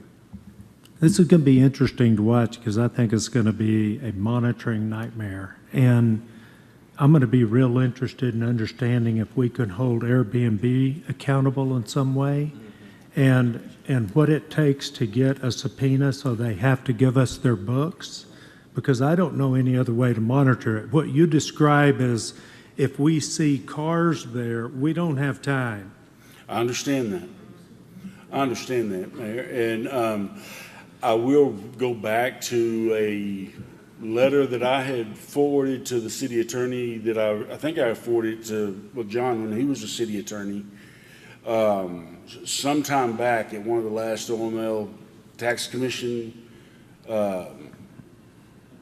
meetings that I attend, is that they Airbnb were arguing the fact that they don't have to submit that information to us, and they would not collect and remit to us. The sales tax acts on sales tax. The Oklahoma Tax Commission acts on our behalf, so they can go audit anybody's business that collects tax on our behalf because they collect for us. We collect for ourselves for the hotel motel tax. So then it's up to us to monitor that. So Mr. Hampton just handed me, we automatically collect and pay occupancy taxes on behalf of hosts whenever a guest pays for a booking in specific jurisdictions. Hosts may need to manually collect occupancy taxes in other jurisdictions. So I'm going to tell you, we need to move on. Let's approve this and let's direct staff, number one, give us a report in 3 or 4 or 6 months, some number on how this is working. And number two, to research if we can go directly and require Airbnb to pay taxes. So could somebody make a motion for approval, waive the reading of the ordinance, and read the title only? Second. Okay, so we have a motion and a second. Please read the ordinance. Our guest is going to do this. Okay.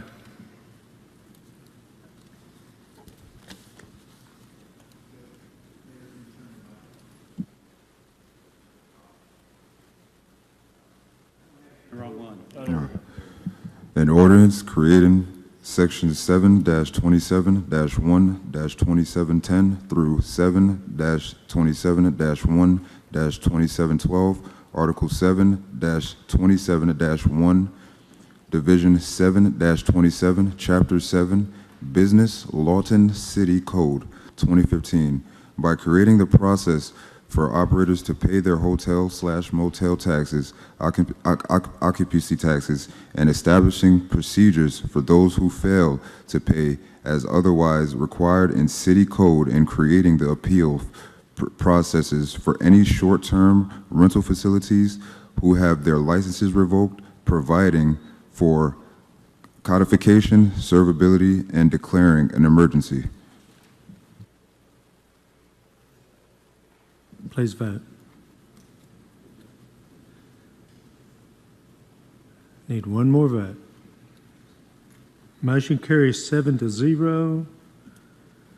That moves us to item number 22. Consider an ordinance pertaining to personnel policies and procedures, amending section 17-1-4-137, division 17-1-4, article 17-1, chapter 17, Lawton City Code 2015, relating to introductory period or introductory status employees by revising language to allow for easier access to growth opportunities within the workplace, providing for severability, and establishing an effective date. Craig. Hello again, Council, Mayor.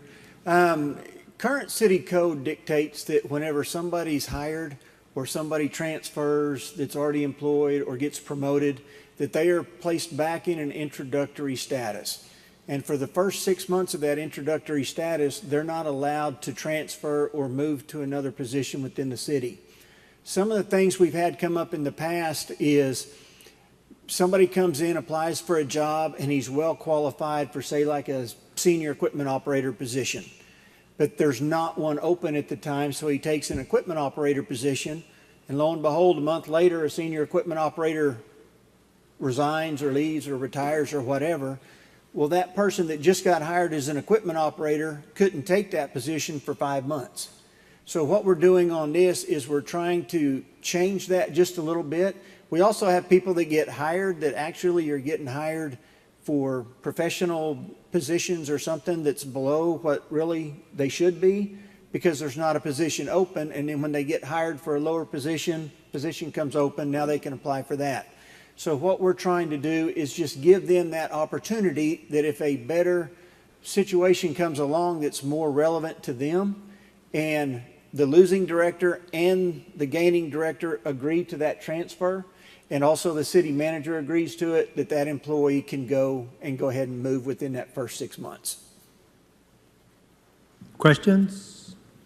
Can we have a motion to waive the reading of the ordinance and read the title only? Move to approve, waive the reading of the ordinance, read the title only. Who said that? You did? Did you say second? Oh, okay, I thought you wanted to talk. Okay, so we do have a motion and a second. Please read the ordinance. An ordinance pertaining to personnel policies and procedures amending section 17-1-4-137, division 17-1-4, article 17-1, chapter 17, Lawton City Code 2015, relating to introductory period or introductory status by revising language to allow for easier access to growth opportunities within the workplace, providing for severability, establishing an effective date.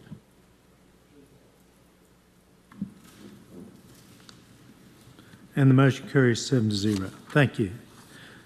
Item number 23, consider an ordinance pertaining to personnel policies and procedures, repealed and reserved section 17-1-4-140, division 17-1-4, article 17-1, chapter 17, Lawton City Code 2015, by renaming the section employee resignation, defining the terms, exceptions, and penalty, providing for severability, and establishing an effective date. Craig. According to current city code, all employees that resign a position with the city of Lawton, not necessarily if they retire, but just those that resign, are required to give a 2 weeks notice to the city of Lawton. If they don't, that makes them unhireable for 5 years if they want to come back. Sometimes that's usually pretty good, but when you start looking at positions like directors, deputy directors, council hired positions, some of your positions that take a lot longer to hire, what we're wanting to do here is make those positions give a 30-day notice of resignation. That way it just helps the city do a little bit more search and not try to get in such a hurry to hire somebody. And it also, if we do find somebody within 2 weeks or something and we can bring them on, maybe the outgoing person can help them just a little bit. It just gives us a little bit more time to hire somebody with more notice. Questions? Move to approve the ordinance, read the title only. Second. And we have a motion and a second. Please read the title. An ordinance pertaining to personnel policies and procedures, repealed and reserved section 17-1-4-140, division 17-1-4, article 17-1, chapter 17, Lawton City Code 2015, by renaming the section employee resignation, defining the terms and exceptions and penalty, providing for severability, and establishing an effective date. Please vote.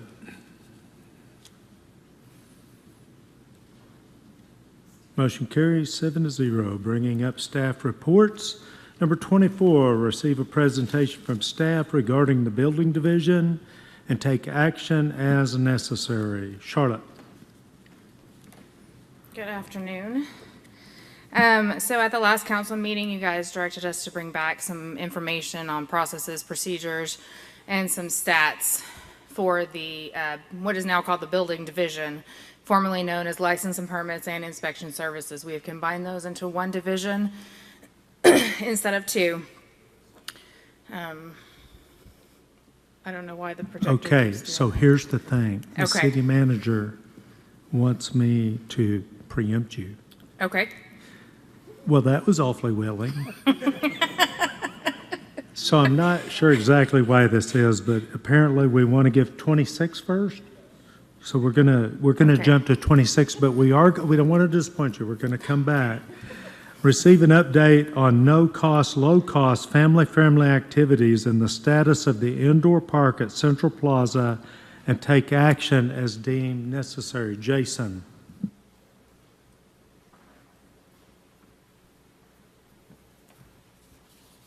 Okay, Mayor, Council, thank you so much. Charlotte, sorry, I don't know what happened. So looking at what we proposed for the Arts and Humanities Committee for the low and no-cost entertainment, we proposed additional indoor and outdoor concerts, additional youth theater opportunities, starting artist in residency, military arts festival, and then also looking at entertainment and youth activities in Central Plaza. Looking at those indoor and outdoor concerts, we actually had over 70 community events in the month of May at McMahon Memorial Auditorium, and brought in over 11,000 patrons went through McMahon Memorial Auditorium. Looking at the youth theater opportunities, we had Matilda as well as Finding Nemo with Lawton Ballet Theater. And then looking at the mall, we've been to the mall about 3 different times looking at the equipment there, and we have looked at possibly, well, actually, we've already figured out the pricing to get at least 2 of the screens working. We can do that, we believe, for about $2,500, and we can start getting movies going at the theater. Looking at the mall or the Central Plaza, looking at an opportunity would be Innovation Park. I do have a PowerPoint. Did you get it, Tracy, or no? The link? Okay. So I do have the handout.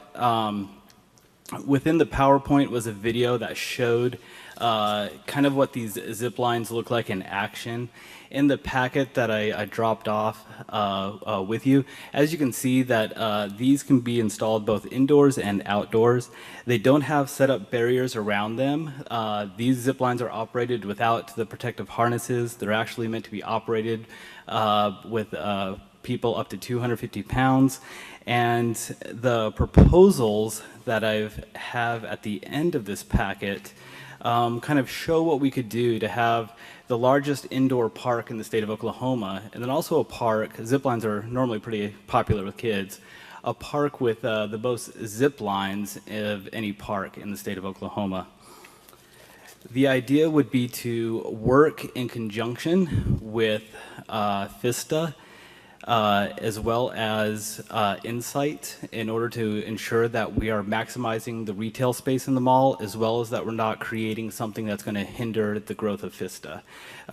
We've met with Krista, Krista Ratliff, who recently came on board with FISTA, about an area that this could be done.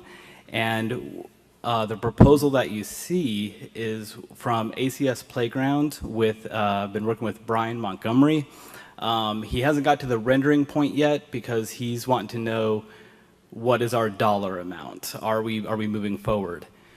What I'm proposing for a park in Central Plaza is actually basically 3 stages where we start off with around $230,000 for initial installment along with the underlayment, moving from 6 pieces to 8 pieces to 14 pieces, in which case, in fact, just with that first installment, from what I hear from the vendor, we would already be on our way to having the largest indoor park that's free and open to use.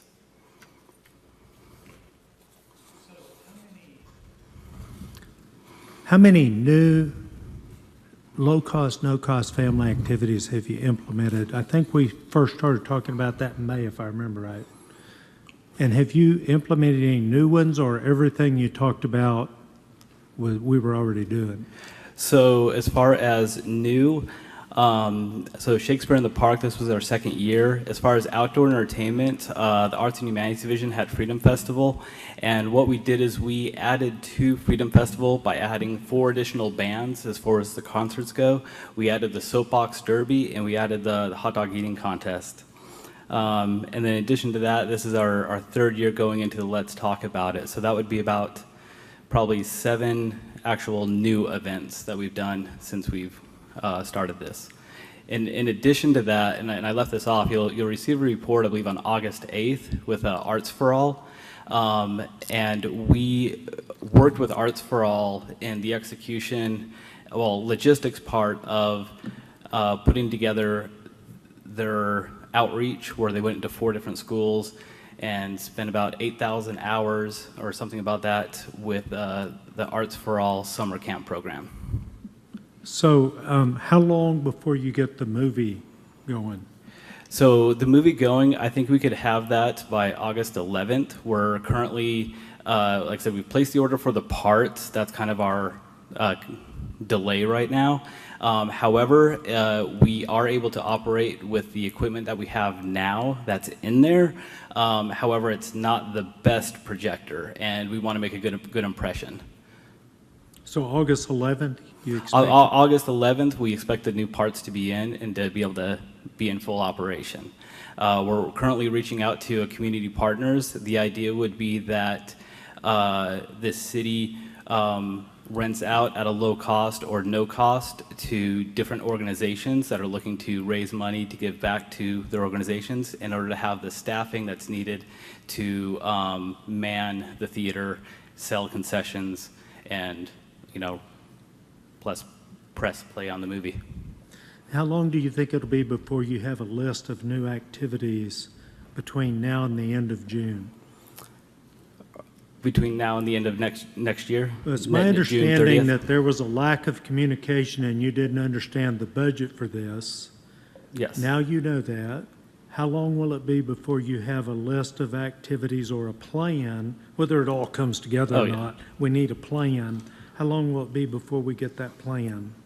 We could have a plan by Friday that I could send out to council members or the next council meeting. Within the budget, putting That those must mean together. you've already got it started. Yes. Okay, that's good news. Now, so that's wonderful, and we'll accept that. Now let's talk about this park, because I really expected us to be a little further on this, and from some investigation I did, it seems to me, maybe I've misinterpreted, but this seems to be not moving as fast as we would like for it to because of bureaucracy. And how long is it going to take you to get us proposals on this where we can make decisions? As long as I have, like I said, the budget, and then if we have, like I said, my chain of command, putting them together with Brian Montgomery with ACS, I think they could probably have renderings within 2 weeks. Okay. And that's actually like pictures of the mall and then having, what this would actually look like in place. So we don't have a budget. We need ideas, and we'll figure out what we're going to do and what we're not going to do.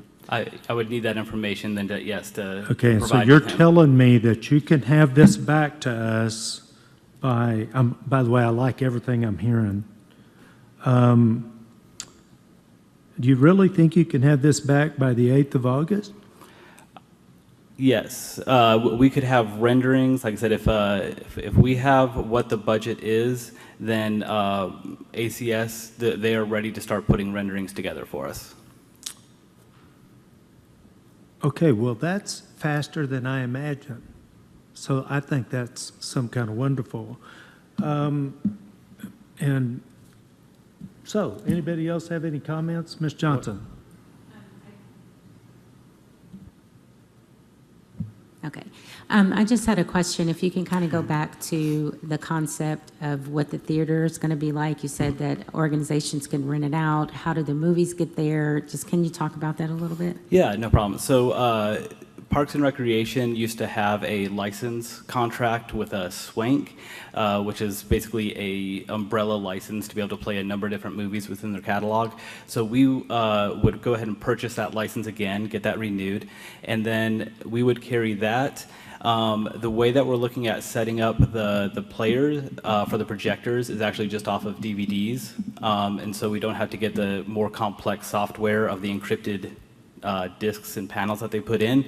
And one of the proposals is that if Arts and Humanities or Parks and Rec kind of runs the schedule, then we could kind of maximize the content that's going out there by playing along with the different sequels and like series. So like Toy Story, there's like 4 of those. So you could set those up as a series, and then families could come and kind of watch each one of them in cessation and watch them in order again. Indiana Jones, Back to the Future, Harry Potter, and actually turn it into, versus just, hey, we're showing this random movie. It's, hey, did you miss your chance to see this series? In fact, many children, my children weren't born when the Harry Potter books were first coming out, so they missed a lot of the movies. So it gives them an opportunity to again see them in the theater with their families. And then what we do is we partner with a local entity to help man the theater, and then they would collect the revenue, give back, and then we would have costs that would offset the licensing. Mr. Warren?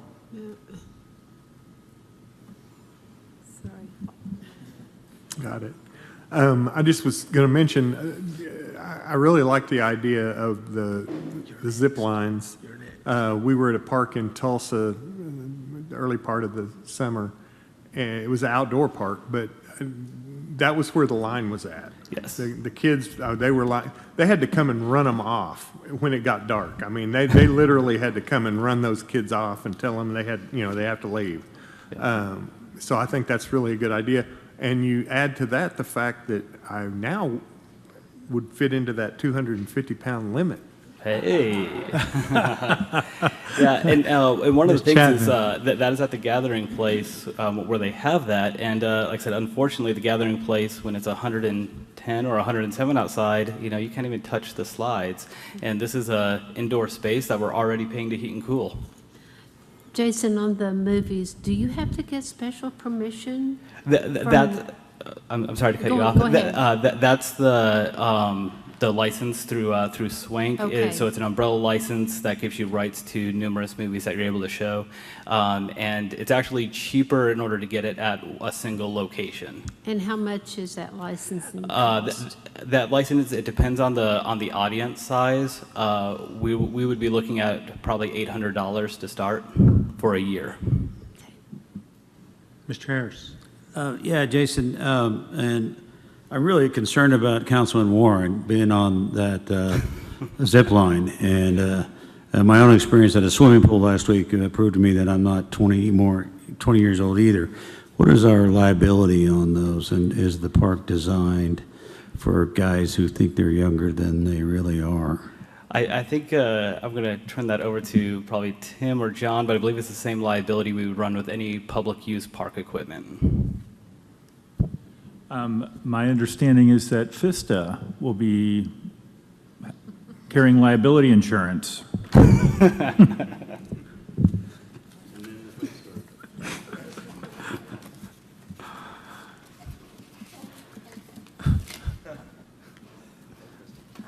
So first, let me say, FISTA and, the entire team obviously supports free and reduced things to do in our community. That's something that we're all passionate about, so we are supportive of some sort of program. But the liability question would come into play on, some sort of shared costs or shared expenses. There would be obviously an increase in liability insurance. Mr. Warner, you want to talk? Mr. Hampton? No? Everybody good? You have exceeded my expectations with your report, and I think it's a great example of the True North culture that we're trying to create with a sense of urgency. I appreciate the way you're going at this, and I look forward to your report in 2 weeks, because that blew me away, that you're going to be ready in 2 weeks. And I'm really excited. I don't think any action is necessary. Council, if you're ready to move on. Yes, sir. Just one quick comment. The movie would also give us the opportunity to run public service announcements prior to the movies, what's happening, maybe even sell a little bit of commercial time so that we can offset some of the costs. We could get popcorn, too. Yes. We might have that Mr. at Mayor, council meetings. Mr. Okay. Mayor, do we Yes. need to make a decision on the budget? Pardon me? Do we need to make a decision on the budget for him? No, he's got a budget. John gave him a budget. And he learned about it this last week. Did you have something you want to say? Yes, if it's okay. I just wanted to mention that we've got 3 community centers that are still operating. We've got the King Center, the Patterson Center, and the Owen Center for our citizens that may or may not know that. They continue to run programming at those centers that I wanted to mention. They're doing a great job. We've added a couple of new programs this coming fall, getting ready for school. And the Patterson Center and the King Center are looking to do donation-driven backpacks for school children. And the Patterson Center, in addition to those backpacks, donated school supplies for kids going back to school. They've partnered with a barber shop that's going to be giving free haircuts to those that are registered. Just a couple of the things that the centers are doing in pursuit of those free or low-cost family programs. If you have any questions about any of those programs, you're welcome to contact our excellent recreation coordinators. They're doing a great job. So I just wanted to mention that. I won't ask for action. I'll just ask you to do this. If you guys would compile a list and keep it up to date on the low-cost, no-cost family activities and put it online where people can find it, there may be some benefit in that. Excellent. Okay? Thank you, sir. Right, thank you. Mayor, if it's Which o- item? Oh. We're going to skip to Larry, item 25. Okay, item 25, receive an update from the Public Works Department regarding traffic signal operations on Gold Boulevard from 2nd Street to Laurie Tatum Road, KCA Veterans Drive, and provide direction as deemed appropriate. Larry? Mayor and Council, I have Steve Hoffner with TEC to give an update on the status of the signal timing along Gould. Good. How are you this afternoon? Kind of wonderful, thank you. Wanted to give you a brief update. With projects like this, and the industry is the way it is, we had to accumulate some equipment in order to switch the system over to what we need to do. There's still some phasing changes that need to be made and a swap of a couple of traffic signal controllers, which are the units that sit in the boxes, the enclosures out there at 2 of the intersections. Unfortunately, the manufacturer got held up on one of the controllers, which the city had on order, and their chip manufacturer on a particular board decided to move their facilities right in the middle of after we had ordered the controller. So that delayed that controller. It's supposed to be in next week. And once that's in, we have everything else ready to go, just coordinating with staff. And so I would expect that you would see some changes in about 2 weeks. Now, wait a minute, did I hear about 2 weeks? Yes, because you held his feet to the fire on exactly 2 weeks. And I'm So- still waiting on a traffic signal control. So we can go ahead and put this on for an update 2 weeks from now. About 3 weeks, just to. Oh, 3 because, weeks. Because there is You support. said 3. Because we have. Okay, so we'll put it on for an update in a month. That sounds And great. we'll assume it's all going to be working and we'll all be smiling. okay? Absolutely, All right, yes. awesome. Thank you. Great report. You beat my expectations as well. I wasn't expecting that. Well- Thank you. Yeah, staff's going to be doing some of the work for us. All right, thank you. Okay. Remind me again how old that technology was over the bridge. One of them is 1970s, and another one is probably in the early 80s. It's almost And as old as they're us. designed for they're designed for about 10 years. Nobody changes them out that often, but that's what they're designed for. Great report. Thank you. You bet. Thank you. Worked on that crew. Now, item 24, we're back to report. Presentation from staff regarding the building division and taking action as necessary. Charlotte. I'm back. Thank you. Okay. So at the last council meeting, staff was directed to bring back a report with some statistics and some policies and procedures that we're doing in the building division. We do have 2 administrative policies that have been in place for quite some time, but one of them actually belongs to Public Works. The dump site administrative policies actually run through our stormwater division, not the building division. And then our administrative policy 6-5 is the policy that requires a survey to be submitted for swimming pools. And we do that requirement so we can make sure that the swimming pool is placed in the correct location and not on top of any utility easements. We had several years ago where we were having to go back and close a portion of the utility easement in order, and all because we didn't have a survey, so we didn't know that they were on the utility easement when we did the permits. Excuse me. So our building division, quick stats from 2022, we issued 1,489 building permits.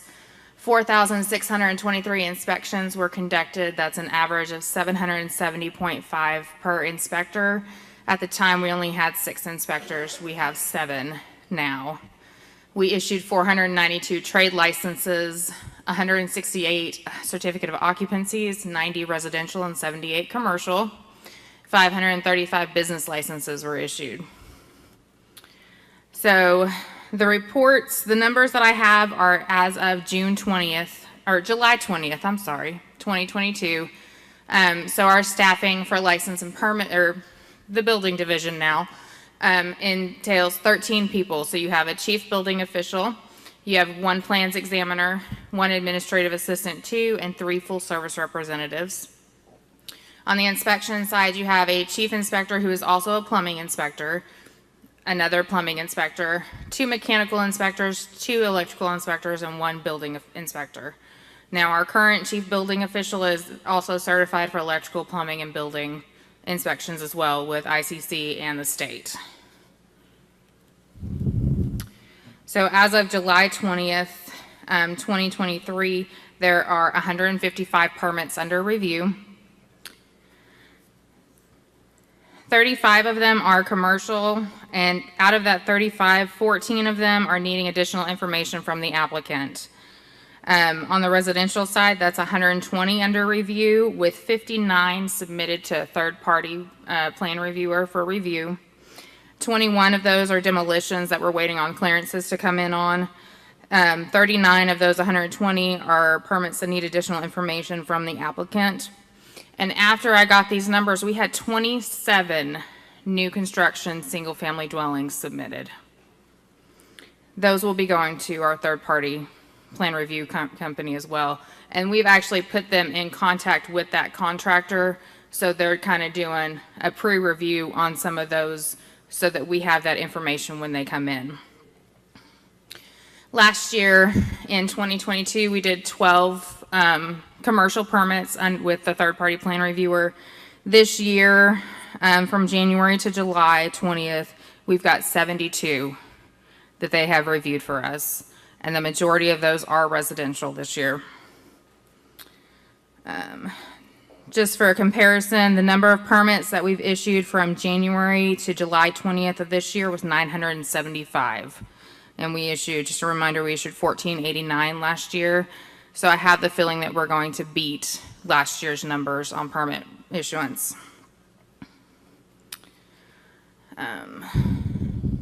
Those are the numbers for the residential permits in review. Permit review time frame on commercial permits, we average 1 week to 30 days for a review if all the required information has been submitted. Most commercial permits require multiple divisions for review. It includes stormwater, public utilities, planning, and the fire marshal's office, and sometimes engineering gets involved. On the residential side, 3 days to 3 weeks, depending on number of permits that we have submitted and if all the required information has been reviewed. Residential permits are essentially done by one person.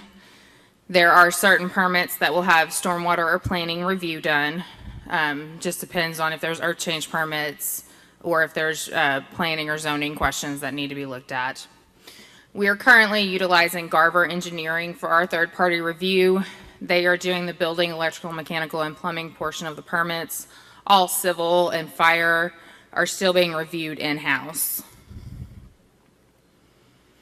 Like I said, commercial permits are reviewed by chief building official, public utilities, fire marshal, planning, and stormwater management. And the residential is primarily reviewed by the plans examiner. Causes for permit delay, incomplete applications, missing site plans and scope of work, can't get a hold of the contractor is a big one. We've gone to requesting emails so that we can send emails to them so that we have a paper trail to get that additional information. And sometimes the contractor doesn't respond back to our request, so that puts it on hold for a little bit longer. We've had the contractor and owner change their minds on construction plans.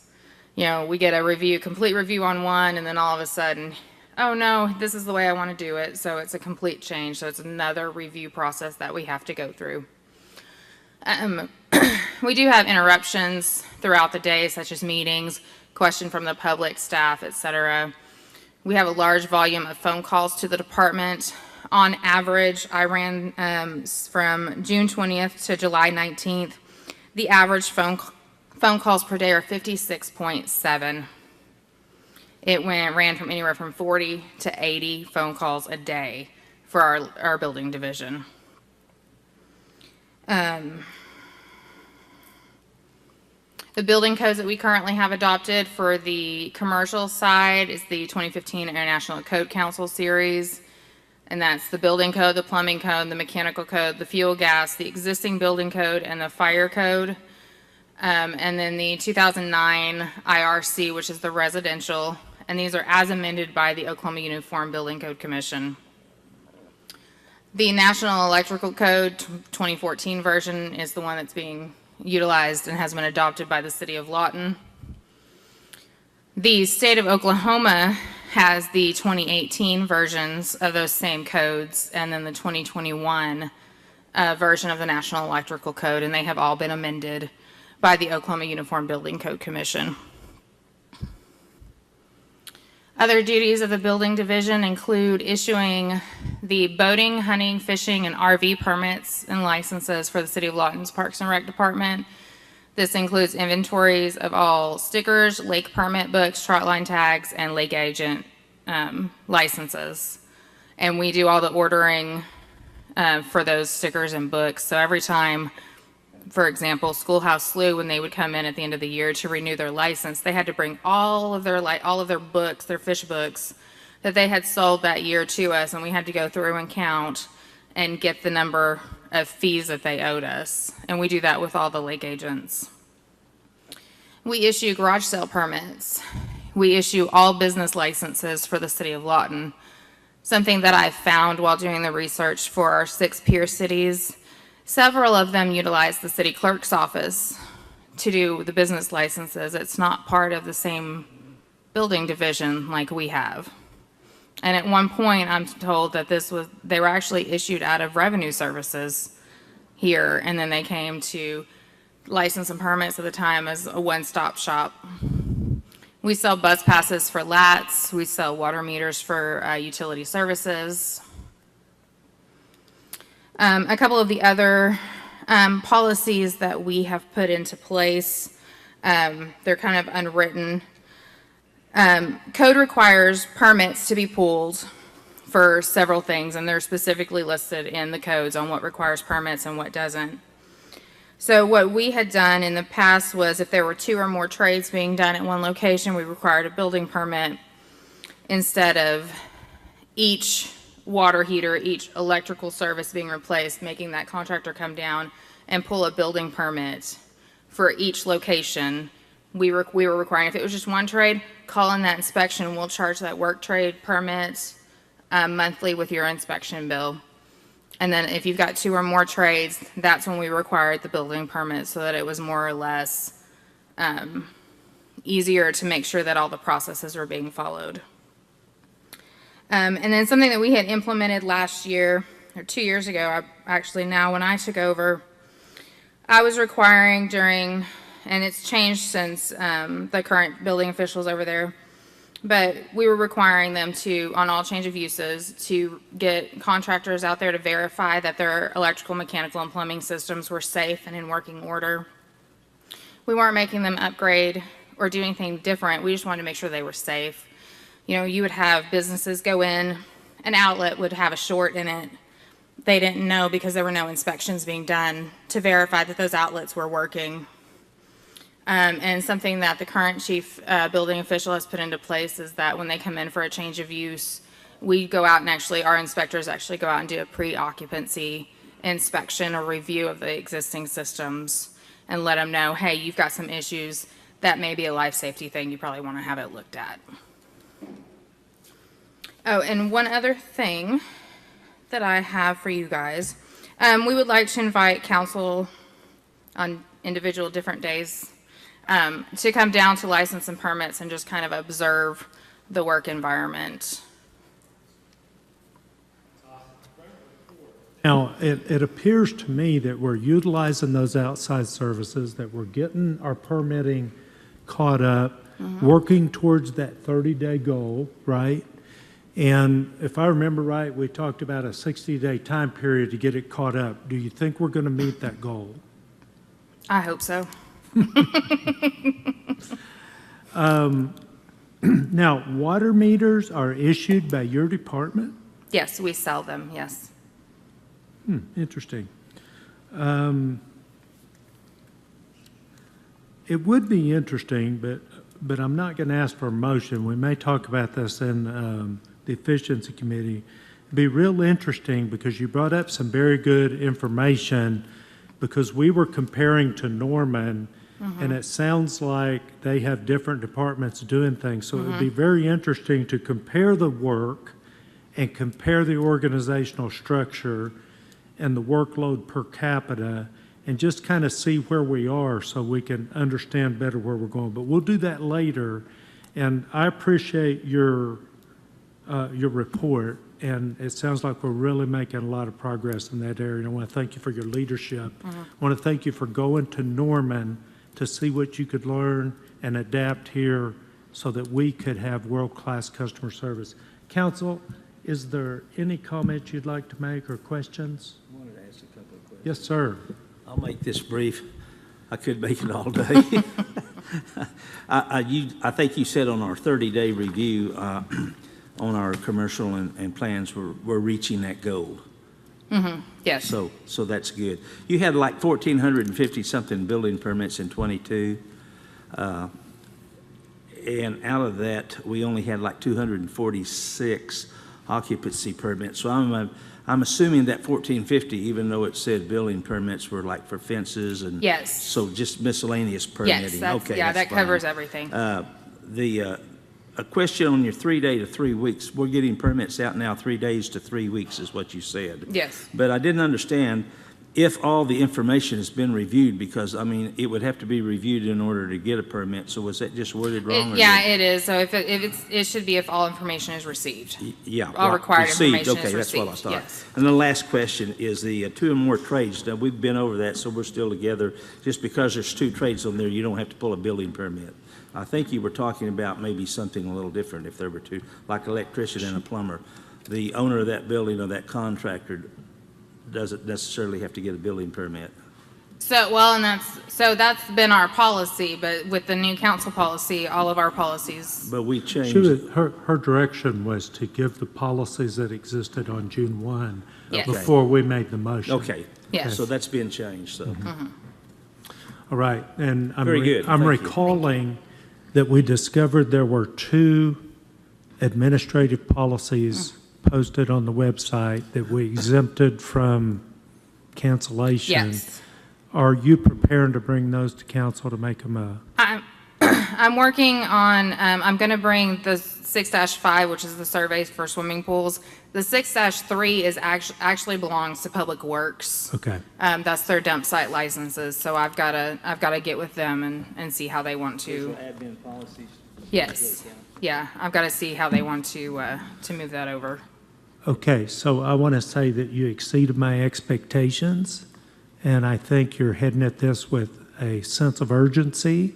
And if you can accomplish the goal we gave you in 60 days, we're going to have a party. Okay? 60 Yes.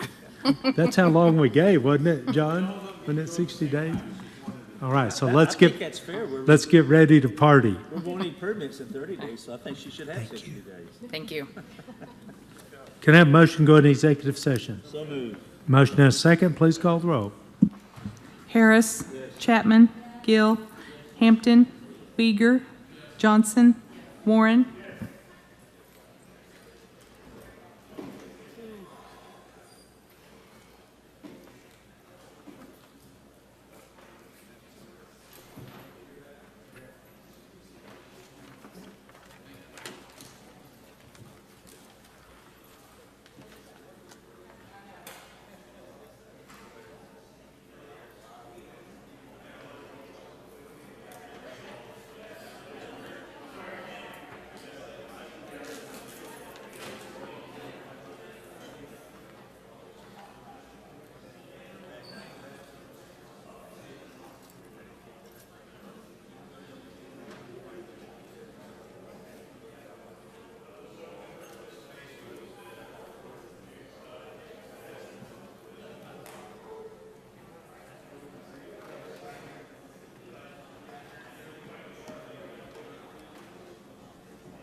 be jumping up like you was asleep.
you, Ron.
So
Okay, we're back from executive session. Please call the roll.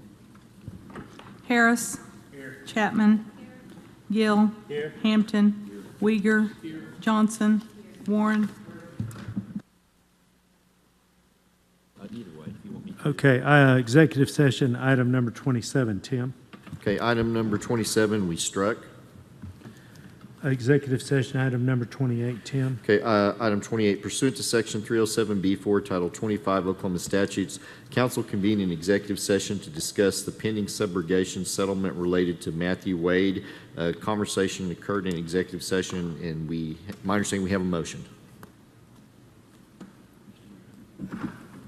Mr. Mayor, I move to reject the request for the city to reduce its subrogation claim. Is there a second? Second. Please vote.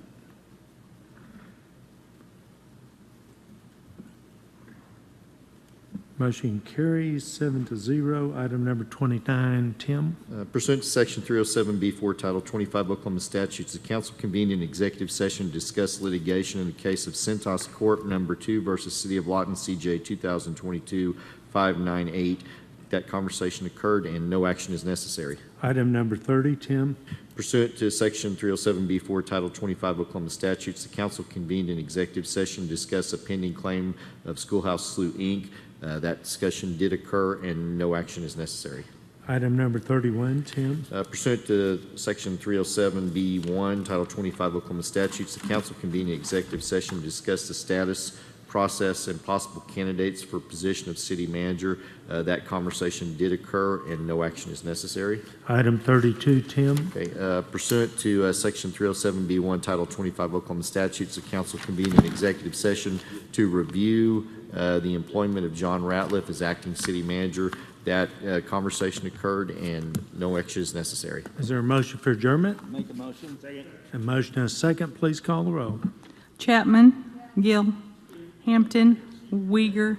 Johnson. Warren. Harris.